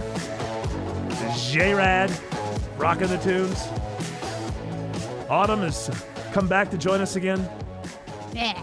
That sound in the background, I like this song. It's fine. Yeah. But that waka, waka, waka, it sounds like a box farting. That's like Tame Impala, guys. A box farting. Yeah, doesn't it sound like if a box farted, that's what it was like? Tame Impala? No, it's Tame Impala. Tame. They're a good band. I like Tame Impala. I've heard of them. I guess I just No, never... they're a very good band. But that sounded like a Cars song almost. Wow, wow, wow, wow. All right, children. We only have a little bit of time here to talk amongst ourselves before English Nick comes in, and we're going to record an additional version. An outrage. Outrage Corner. I'm not going to look at the stories. You can take some from the old one, get to the new one. I'm just not in the mood. And what I tell people is I'm an artist and I'm an improviser, but in reality, I'm just too lazy to read the stories. That's okay. You want to have a fresh take. Yeah, it's not laziness. Right? No. Maybe it's a little both. But that's okay. It that's works for you. That's my secret sauce. What is that Haessler guy? Wait, what were we told yesterday by the company? Jared was in there with me. Oh, we were told the darlings of the company. Darlings of the company. Wow. This show? Seen as the future. of mankind. Sales team needs to meet me then. Oh, well, blah, blah, blah. Get on a plane. This one. Yeah. Get on a plane. It's not wrong for me to want to advocate for myself. No, it's not. But it's also it's a two-way street, which means that you have to find out. This is like this. This is the way you have to do. This is what I do when I have to go do something that I've never done before. Okay. And it's important to me. I study other people who did that and what did they do and how did they get successful. But what no salesperson is going to do is throw you a bone because you deserve it. That's because I'm not being thrown a bone if I deserve it. No. What I'm saying is that's the point. The point is the idea that I deserve this has zero currency and must be thrown out the window. So you have to look at other people who do this. I would talk to Dave Baker. I would talk when I don't know how to do something and I know I have to go onto that field and do it. I look at the people who do it best and I steal from them. Scott Slade, Belinda, they both do a great job with their endorsements. Yeah. I didn't have to go because I'd been in radio since 1989 when I came here. And I was also a celebrated radio figure in the Atlanta area. Sure, I'll talk to her, Autumn. She can just come hang out with me later. Don't worry if I'm staring at you too much. No, talk to whoever in sales. I've done that. I understand that, but there's still this attitude that like it's time. I've been here. I've reached out to salespeople. Right. I've given them all my information. Okay. I've told them things that I'm interested in. I've told them that I have experienced voiceover work. I've done things before. Right, but that didn't work. But that didn't work. So now it's time to throw that script out and find another script. That's what I'm saying right now. You what have do you this. think I'm saying? You have this. When we get into the subject matter, Autumn, you do have this kind of mentality that says, it's a little bit ridiculous that this hasn't happened yet, and that sort of thing radiating out does not make people want to go hit the streets and make it happen. Because they don't give a damn. Now, you have to understand. You have to let them know how this is what has to happen, and then we have to move on. You have to. I don't get to respond. No, I'm saying this is what I do. All right, you have to let them know how you're going to make them money. That's the point of view. You have to let them know how you're going to make them, and then that has to. Well, I don't think they got the message. They didn't. Well, then the next time you give a presentation, it should look nothing like the last time. It's just a matter of. You just keep going in there. But nobody's going to say, hey, this needs to be done because she's been on the show and we've been ignoring her. And so you gotta get out there and grab that apple and bite it. Hey, you're telling me what I already am thinking. Yes, and I'm trying to do. And you're coming at me like, well, you think you deserve. I'm not saying that. I'm saying you radiate that sort of vibe. I think that what you think. I don't know. I'm not in your head. I have no idea. There's part of that. I'm not okay. So I'm not. That's not 80%. Hold on. No. That should be 40%. That should be 0%. But you have to admit that you would have a similar idea, like, hey, I've been here. No, I wouldn't. I understand show business. I know how it works. It's like being an athlete. There's nothing. Nobody owes you one single thing. You got to go out and get it. Now, part of going out and getting it is not throwing elbows. I'm not saying that you would. I'm saying the other side of that is it's all about how do I go get it. You're at a disadvantage. You're not here. I'll tell you what I did remember when we were doing the podcast in the basement. Yeah, and then I was there. I was filling in here. You remember? And I was I think I was thinking it was still while I was filling in. I made the decision that 3 times a week we would come in here and do the podcast at 10 a.m. The reason I made that decision was so that I would be in this building planting 3 seeds. times a week. Talking to people and all of that, and they would see me. Now, you don't have the ability to do that from where you are, but that's my point. My point is you are at a disadvantage, but that disadvantage does not equal to anybody else. We have to bridge that gap. It's never going to be there. I agree with what you're saying, but you have to admit there was a time when you felt like I shouldn't have to call you personally. There was a time where Greg and I were trying to convince you to call back Pete. Yeah. And because you wouldn't do it. Because you're like, well, I've been in radio for this long and I shouldn't have to chase whatever. Right, but that's a different situation. You don't have that. I don't think that's. I've been in this market 20 years. Well, I've been on this. And by the way, hold on. Years. Actually, you're making my point. Okay. Did I change my game plan? You did. Yes, I did. Because you called. Yes. Well, So- okay, but I'm saying that there is a part of me that does feel a little bit that way, but it's not the And entire what I part. try to get in touch with you is, this is the hard world. Do you want to be in show business? If you do, if that's 0.5%, you are hurting yourself. Show business is right here in your face, and you have to convince people that you're going to make them money. The question is, do you or don't you? Even if it's their fault that they didn't bite, it's your fault that you didn't. And it's always on you. In show business, it's always on you. We can be here 30 years. There's no gold watch. There's no, he's been here, he's been on the radio now for 10 years. Let's give him, we're going to make him an executive radio. It doesn't work that way. You are as good as your last show. Oh, you've had 20 years of shows that were great. You know what? The last year sucked. You're fired. It's that kind of thing. I agree with that. And you make a decision to plug into that or whatever, you will change not one single mind with a different point of view. So therefore, you just roll down the winner. I'm not going to anyone saying, I would never go to someone and say like, hey, I've done it for this long, so I should get something. No, but the vibe is there. The vibe is there. For you, you right now, my friend who I'm talking to. No, I'm telling you. I'm not going to go to a salesperson and be like, hey, no, you have to go to What's a sales. up? You have to get a salesperson. Your presentation. I'm not going to be. Listen, Eric. Your presentation has to be. If I was a salesperson and you walked I'm out of the gonna room, be an idiot and walk into them like that. I'm talking to my friend Eric. No, you don't have to tell I don't me. think for a second that you would walk in there and say that.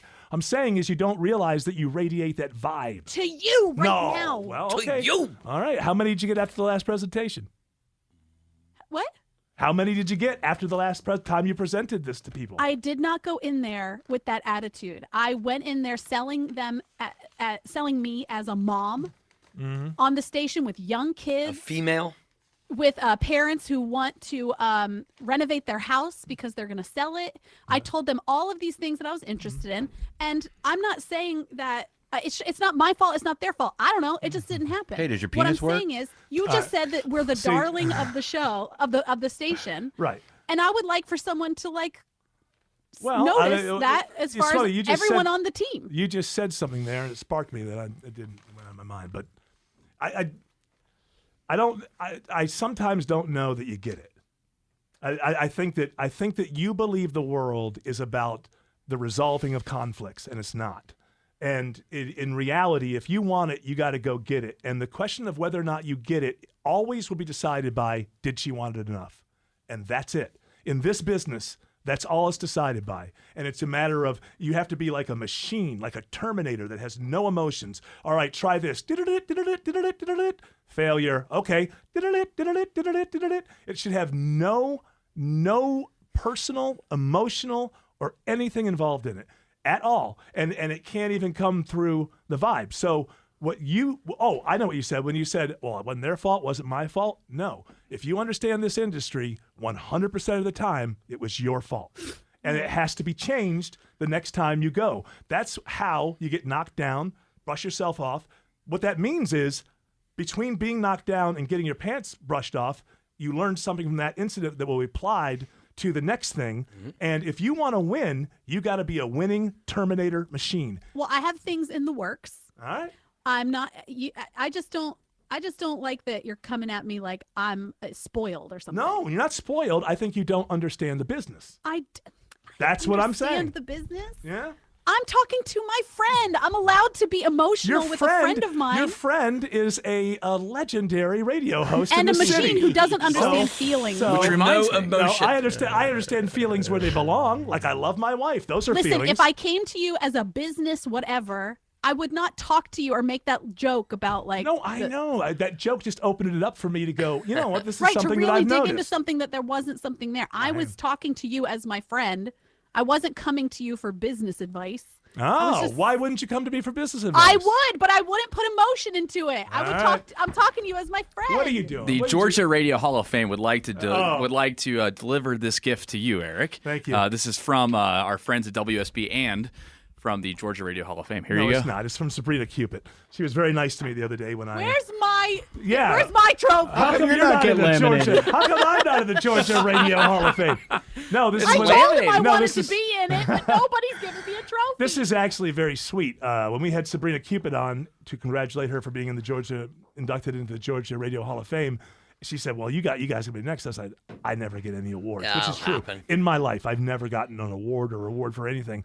And she was very sweet. She made this out, and it was in the. It was Winner. waiting for me. Winner, EVH, best show in Atlanta. Smiley face. And look, it's laminated for you too, so Well, you can hang it up in the new Frame that. office. I know, In the new yes. office. I want it framed now. We did this, Jason.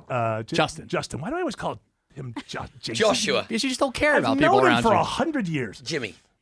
Justin. Eric, when you make a James. mistake, you have to, change your thing like a Terminator. Okay. Yeah, and you know what happens is at the end of the Yeah. At the end of the day, she's right. when the clock strikes midnight, you'll have to I'll be back tomorrow. Yeah. Like I'll I be did back. the bad thing at the Yeah. beginning of the movie, but by the middle of the movie, I'm a nice guy. I got older and I figured out I But got tell Justin that I also want it framed. So give it back to promotions. And over the Yeah, end rip it up credits, until it's over the end credits of that real Lifetime movie about the Terminator radio person, Yes. Chumbawamba's "I get knocked down, I Right, got baby yeah, on, yeah, it's listen to never that gonna take song. me Listen down, to I that get song. knocked down."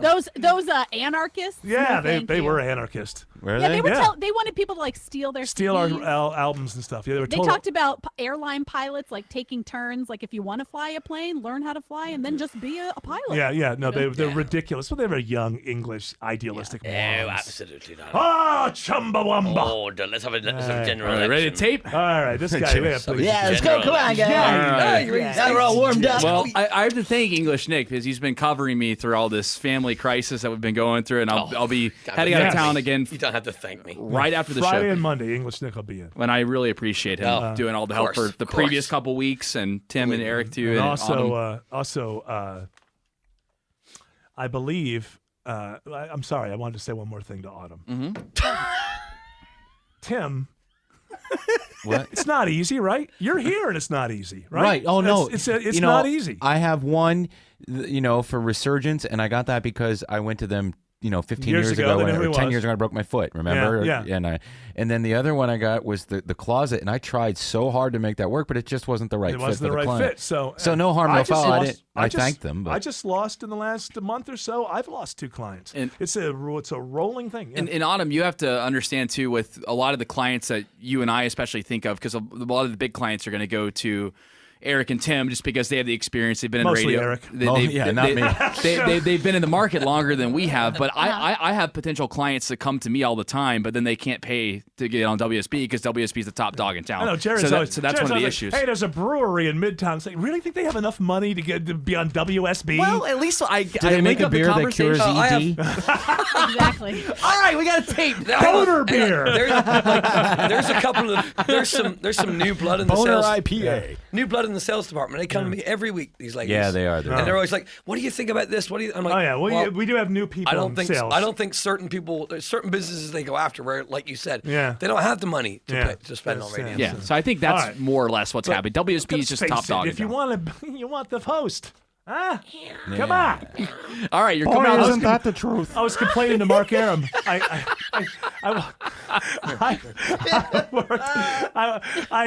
had Mark Aram. When I do my own commercials, I have to have somebody else set them up for me because I don't know how to run a board. And Mark Aram set up the board for me, and then I walked out like an hour later. I was like, I did 7 commercials. So he goes, maybe you ought to do a little sharing, buddy. Yeah. So, Hey, buddy. All right, here we go. You ready? We're starting to come out of the bottom of the hour, okay? So starting that in 3, 2, 1. Ooh, this is interesting music to come back to. Oh yeah, here we go. I don't know if it's the right music to get me in outraged. Let's get outraged. Depends who's playing the music. We Yeah, find that out. Maybe we could be outraged It's about it. very difficult. It's very difficult. It's like a white Republican band from Ohio or something. Well, what do you mean? Like, well, some people would be outraged by that because the kids would Is like it that. Kiss? Kiss, who just announced another 75 dates for 2020. John Boehner explosion. Good Lord. That's exactly. Now when people say this is our retirement tour, they just keep going. Elton John's been going for 3 years. Yeah, it's Kiss just added 75 dates. It's the end of the road tour, and the road never ends. Listen, they'll play Des Moines and Topeka before it's all over. And they've invited. There's still. Hey, we were going to stop, but we looked back over our shoulder. There's still $4 left on the table. Let's go get that $4. Hey, Williamsport, Pennsylvania, we missed you. And Doc McGee, the manager of KISS, said that the invitations have been sent out to all the living original members to come to the final show, which is going to be in 2021 in New York. Oh, okay. Well, that'll be good. So you gotta get the cat Peter, guy. yeah, Peter Criss. Peter Criss has got to get. We'll get somebody in an outfit. Beth. Space Anyone Ace. can sing that song. No, they've invited him. They've invited him. Well, yeah, they're going to be helping with the roadies. No one wants to hear Back in the New York Groove, although we'll have to play it. Yeah. Do you guys do they do Beth? They must do Beth. Yeah, it's their biggest hit. Yeah, is it their drummer, whoever the drummer is, sings Probably, it? yeah. Comes out front. So when you become drummer for KISS, You have to learn two songs, Hard Luck Woman and Beth. There you go. All right. No, Hard Luck Woman would be the new guitarist. That's not Peter Criss. Criss sings Hard Luck Woman. Oh, does he? I Yes, thought it he was does. Ace. No. Ace is back in the New York Groove. That's right. Okay. And All Shock Me. Let's do this. Outrage Corner. That's outrageous. With English Nick. All right. I'm already outraged that KISS has added 75 dates. I mean, Elton John has been having his retirement tour still going since 1974. Daniel was still charting when he announced his retirement tour. I Don't you feel bad for someone like him? I feel like I would be so sick of all these songs I'm singing. No, you go see him. He's still so passionate about it. I think what happens is you go through a period, and bands break up like this. You go through a period in the middle period where you're sick of it, and then something occurs to you when you're getting close to 40 something or 50, and you go, you know what? Most people in the world who've tried to be musicians had no hits. And you start to appreciate the fact that your music, it means something in their life, and then that starts to mean something to you, and then you find your way back in that way, I think. He probably likes performing. Yeah, absolutely. I think more than anything, as they are getting older, they're probably getting sad that they're not going to be able to do this anymore. There's a certain amount of time. Just because Elton John's going to stop touring doesn't mean he'll never appear anywhere. He's just not going to get up with the buses and go on tour everywhere. All right, what do you got for the outrage? I've got the fact that this is becoming an influencer nation. An influencer nation. 86%, Eric, of young Americans want to become one. That does outrage me. I know some people will say, why is that an outrage? That should, this. Look, here's the thing. Hang on, one more fact. No. Influencers already garner more trust than celebrities and athletes. That's where we're at. I've said I believe a YouTube influencer will run for and come very close, or maybe get the presidency within 12 to 16 years. Yeah, I say, yeah. She's already. It's going to be Kim Kardashian, I guarantee you. Because she's getting the law degree online. I'm getting my law degree. You think that DeVry law degree is going to look good on your? It's not DeVry, but it's something very similar. Calabasas State. Yeah. It's basically homeschool for lawyers. We should do dueling Kims. She wins. No, I don't mean the contest. I mean the actual dueling banjos. Just the vocal fry back and forth. That's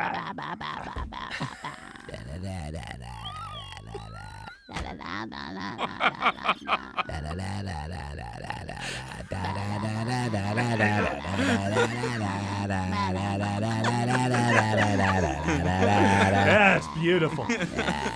You know, I talk about outrageous. Those guys were on the Midnight Special in the 70s when dueling banjos was a hit. One of them's an acoustic guitar. Yeah. It's not dueling banjos. How about that? That's outrageous. That's outrageous. Now, was this outrage? That's called false advertising. You know what? Right. Dueling pluckers. Watch Dueling pickers? Plucking, This picking. is a family show. I know. All right, so the YouTube influencer thing. Yeah. Let me say this. When I was a kid, I wanted to be famous. I think a lot of people want to be famous. And your dreams came true. In a local celebrity kind of way. Sure. Regional fame is better than no fame. Exactly. I'm famous for about a 60-mile radius, but I can drive out of my fame, which is kind of a good thing. Brad Pitt has to fly all the way to some Antarctica. remote island somewhere to fly out of his. I can just drive to North Carolina. I'm not driven out of my fame. Yeah. So I understand. So maybe it's that if this is young people, if you said 86% of people want to be famous, right? Maybe it's not so different. Yeah. But I think the fact that they have a tool to put there, I think a lot of people are going to be very unhappy. I really do. I think a lot of people are going to be very unhappy. A lot of people believe, they see other people doing YouTube influencer stuff. Well, and Instagram's a huge is, one for it too. Instagram's probably even at the same level as YouTube, or maybe more. Yeah, you're right. I'm talking like an old man. Yeah, you're right. Saying There's YouTube. a lot of people aren't going to get 1 million clicks or 1 million likes, and they're going to put a lot of work into it. You know what? And you would think that I would completely blow this off, but there's a lot of stories about the stress that these people come under. Of course. It's hard to produce 5 minutes of content a day. I know that seems difficult to believe, but it's hard, especially if you started out in your bedroom and that's your whole, you didn't go on the road for a while. Yeah, that's your universe. Before I ever walked into a radio station, I had bombed in front of more audiences than you can imagine, I mean, so I knew about the stressors and all of that. But if you just start out and you do pretty good and like you get 1,000 subscribers, you go, oh my goodness. And then that goes up to maybe like 15,000. Well, now these people, in order for you to keep getting the Google ad, whatever cents you get, whatever money that somehow adds up to $25 million a year for some of these people, they've got to come back every day. You got to have content. If you're doing something on the net, it's got to be constant. And man, God help you if you're dealing in humor. Yeah. This kid that opens up the presents, that's pretty easy. What's his name? Reviews the games, you mean? No, he unboxes not presents, toys. Yeah. Toys and plays with them. And kid makes like $30 million a year doing this. Now, that's not so stressful because he's 6 and he's having fun, kind of, right? As long as Joe Jackson isn't his dad. And every parent wants to see toy reviews. Get in there and open some more toys. Yeah. And now it's even gotten to the point where he has his own... Sorry. So spot on. He has his own line of toys. This kid, Ryan, whatever his name is, you can buy toys. Like, this is what happens. Your kid watches him play with toys, and now when they go into the store in the toy section and they see Ryan's whatever. Ryan approved. Right? It's not even approved. He has his own line of toys. This Ryan kid is going to get to adulthood and say, my childhood was robbed from me. Oh, no. My favorite is the parents. Okay, let's say he gets to be like 16. You can drop out of school most places when you're 16 years of age. Yeah. All right. Now, laws are different now than they used to be. This is his money, ultimately. They can use it or whatever, but this is his money. And it's being tracked these days. This is his money. So how about the idea when he's like 16 years old, when mom and hey, now you get in there and do your homework, or you're not going to be able to go out on Friday night. Oh, really? Well, I'll tell you what. I'm taking the house. How about you get none of my money? I'm taking it all. In 2 years, I'm taking all of my money. I'm giving you nothing. How about that? Okay, do your homework if you want. Yeah. Whatever. Yeah. How do you not? I mean, I swear to you, I do not know. How do you get to the age of 16 years of age? And think of this. It's not just that your parents are rich. You're not just some, trust fund kid. You get to 16 years of age. And you have, at that point, if this keeps up, right? I mean, he's going to be able to do it for a few years. Nobody's going to watch him. No one's going to watch him open toys. I've been opening another box of toys now. If it's $25 million a year, by the time he's 16, he's going to have like $100 million at least. Maybe though. Hold on. How do you not quit school and just go have fun at 16? But what I'm saying, maybe right now he has no idea what he really has. No, he does right now. And then even as he gets older, his parents may sort of indoctrinate him into I give you the allowance, you're just like every other kid. Then eventually there's just this huge nest. 10,000 a week. That works. That works until his friends start saying, hey, that's your money. Right? No, it works until some financial advisor wants to become his best friend and says, listen, kid, it works until puberty. Once that puberty kicks in, hey, well. That's my money, Mom. Yeah, you'll have him opening the presents and his voice going up and down like I'm just saying, you can't tell, he's going to be full of hormones. He's going to have all that money. Yeah. He's going to have ladies. Yeah. I don't, I don't know how. Look, I don't think it's a good idea, but, I can't see myself at that age with $100 million in my back pocket doing homework at 16 years old. I'm famous for unboxing. He's going to be famous. Who's. Okay, let's say he goes to college. He's in your dorm. Who's paying for all the liquor? Yes. Oh, yeah, he's got $100 million. I got 6. Did you want more Goldschlager? We're unboxing booze. He's got the new Jameson Reserve that just came in. It'll be interesting. Remember that first bunch of child stars? Not all, but most. I mean, Ron Howard certainly didn't, but most. Macaulay Culkin and stuff like that. Broken, just disturbed. All the kids from that show. Yeah, all that. But Different Strokes. Definitely a different curse of Different Strokes. Just now that's probably going to happen with these young influencers.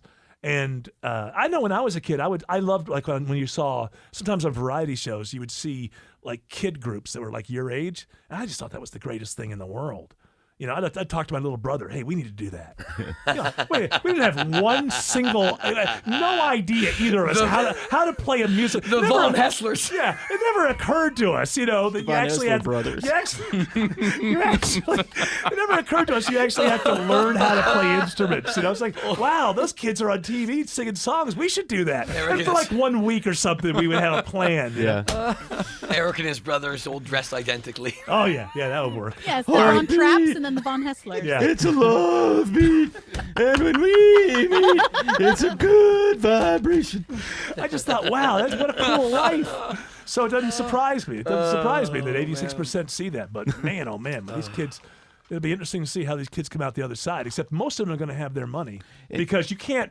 I think that kid's parents. I just think legally it'd be impossible for them to, like what Gary Coleman's parents did to him. Skip ahead from the 70s and 80s, and all those Disney kids, not all of them made it out of those shows. Yeah. The show was produced by Dan Schneider, where they're all weird and.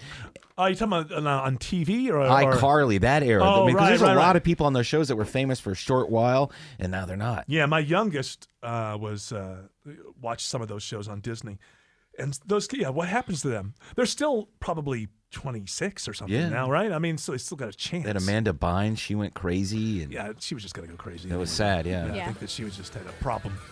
All right, well, I'm outraged. You have more outrage in your outrage bag? I do have another outrage in my Good. outrage I have bag. a little more. I have a little more room for a little more outrage.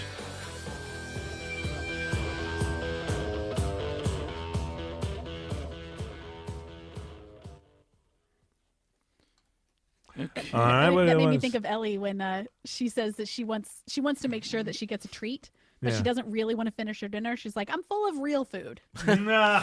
Like, yeah. You're moving the goalpost there, honey. Yeah. All right, what you got left there, Nick? What do This is a relatively short segment. We'll do the vasectomy ring story. What is that? Is that overly sexual? No, it's a guy in the UK. He's got 5 kids. He's preparing to have a vasectomy, and he's trying to find a jeweler who can take his man, His sperm. and put it into a ring. And like form it into a ring. It's a weird He wants story. to immortalize his Is there life another sperm. story? I just don't feel like we're going to be good with sperm. Yeah, right there now. can be. I'll make you a ring. There's the one about how I'm not going to be here when this plays. I want to know I'm coming back to a job. there's a university that's accepting peanut butter and jelly as payment for parking tickets. What is that? What's outrageous about that? I don't know. And then there's the lawnmowers. Who's out? Is there somebody out? You were just throwing stories at that point, right? How dare they pay us? Well, We got to pay with money. There's plenty What of did you say? Excuse me. Are you telling me that they're going to accept peanut butter and jelly in Absolutely. payment for Yes. parking tickets? How dare you? This is Anchorage, Alaska. Yeah, I don't think that's an Unpaid parking outrage fines. enough. What's the next? Well, did we do everything from this morning? Well, thing is, these are kind of evergreen stories. So there's also the one about how we live in a definite Hey, world. did you see that coach who was on the sideline? I think it was a college coach recently, and he puts his finger in his ear, and then he wipes his finger over his lips. What? Yeah, it's on lips are YouTube. chapped. So earwax is good for lip balm? Like a lip balm? No, but you don't do it when you're sitting. When you're a coach, and you're sitting on the side. Oh, I've warned you against sex during the show. God, my Spanish teacher would pick his nose and store it in his ear. Oh, well, that deafening one is definitely green. Yeah, I was going to say that we live in a deafening world from concerts We to live in a deafening world. mowers. Nobody can hear a thing. The world is hurting our ears. Are you all right, Well, Autumn? I do care. You okay? What's she doing? I had this on the floor, and I hit my bone of my elbow of my is that? ankle right funny there. bone. No, No, it's my- your ankle bone. What is that on the floor? Why do they It's call like- it the Trash. Oh, it's a mic stand. Yeah. You all right? It's a desktop. Yeah, I You got all a right? little cut. All right, well, suck it up. It's show business. All right, here we go. Starting, remember we got to do the Kirk weather tease in the beginning. So starting in. Weather tease. Well, he says that because I know it seems weird, but we can't talk for that whole 10 seconds that is the music's playing. Starting Don't in talk during Kirk's weather tease. Oh, it's a 10 on the millimeter. 2, 1.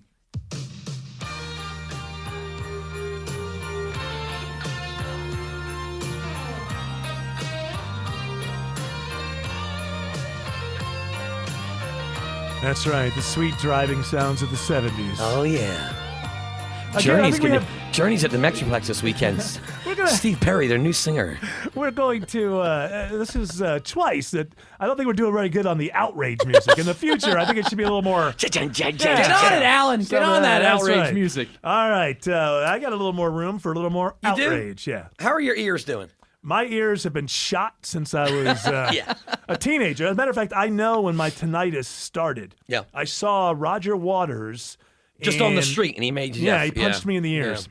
Yeah. He was doing one of his awesome kind of shows, like capitalism sucks and all that, but the music's really great, so you don't care. Yeah. And that was in Worcester, Massachusetts. It was the pros and cons of hitchhiking tour, and the sound was set up in a way that you've never imagined. I mean, because they had Doppler effect. So wherever you were, I don't know if you know this album, but there's a lot of cars and trucks, and so you're actually sitting in a place like State Farm Arena, and you'll see on the screen a truck go by, and it'll go around so you'll be sitting somewhere, and it'll approach you from the right ear, no matter where you are, and it was awesome, but it was loud, and I've had ringing in the ears ever since. Well, we live in a world, they say. Can I sue for that, by the way? We live in a deafening world. Deafening world, whether it's lawnmowers or rock concerts. We live in a deafening world. Was that a Bob Dylan song? It's hurting our ears. In a deafening world, nobody can hear a thing.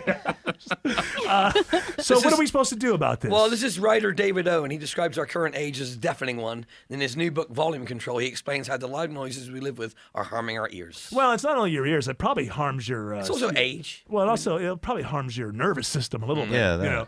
But you know what I do? When I lay down at night, I turn on the river. Not the river, not your station. Well, I don't mean that. No, yeah. I turn on. It sounds sound like machine. The sound machine has like it's a rain next to me, and then I also have digital chimes. And you walk into my house. If you walked into my bedroom at 1 a.m, you'd think you're in the middle of the forest. Thank you for that outrage. You got it. Wasn't that outrageous? That's okay. I enjoyed it. Rage.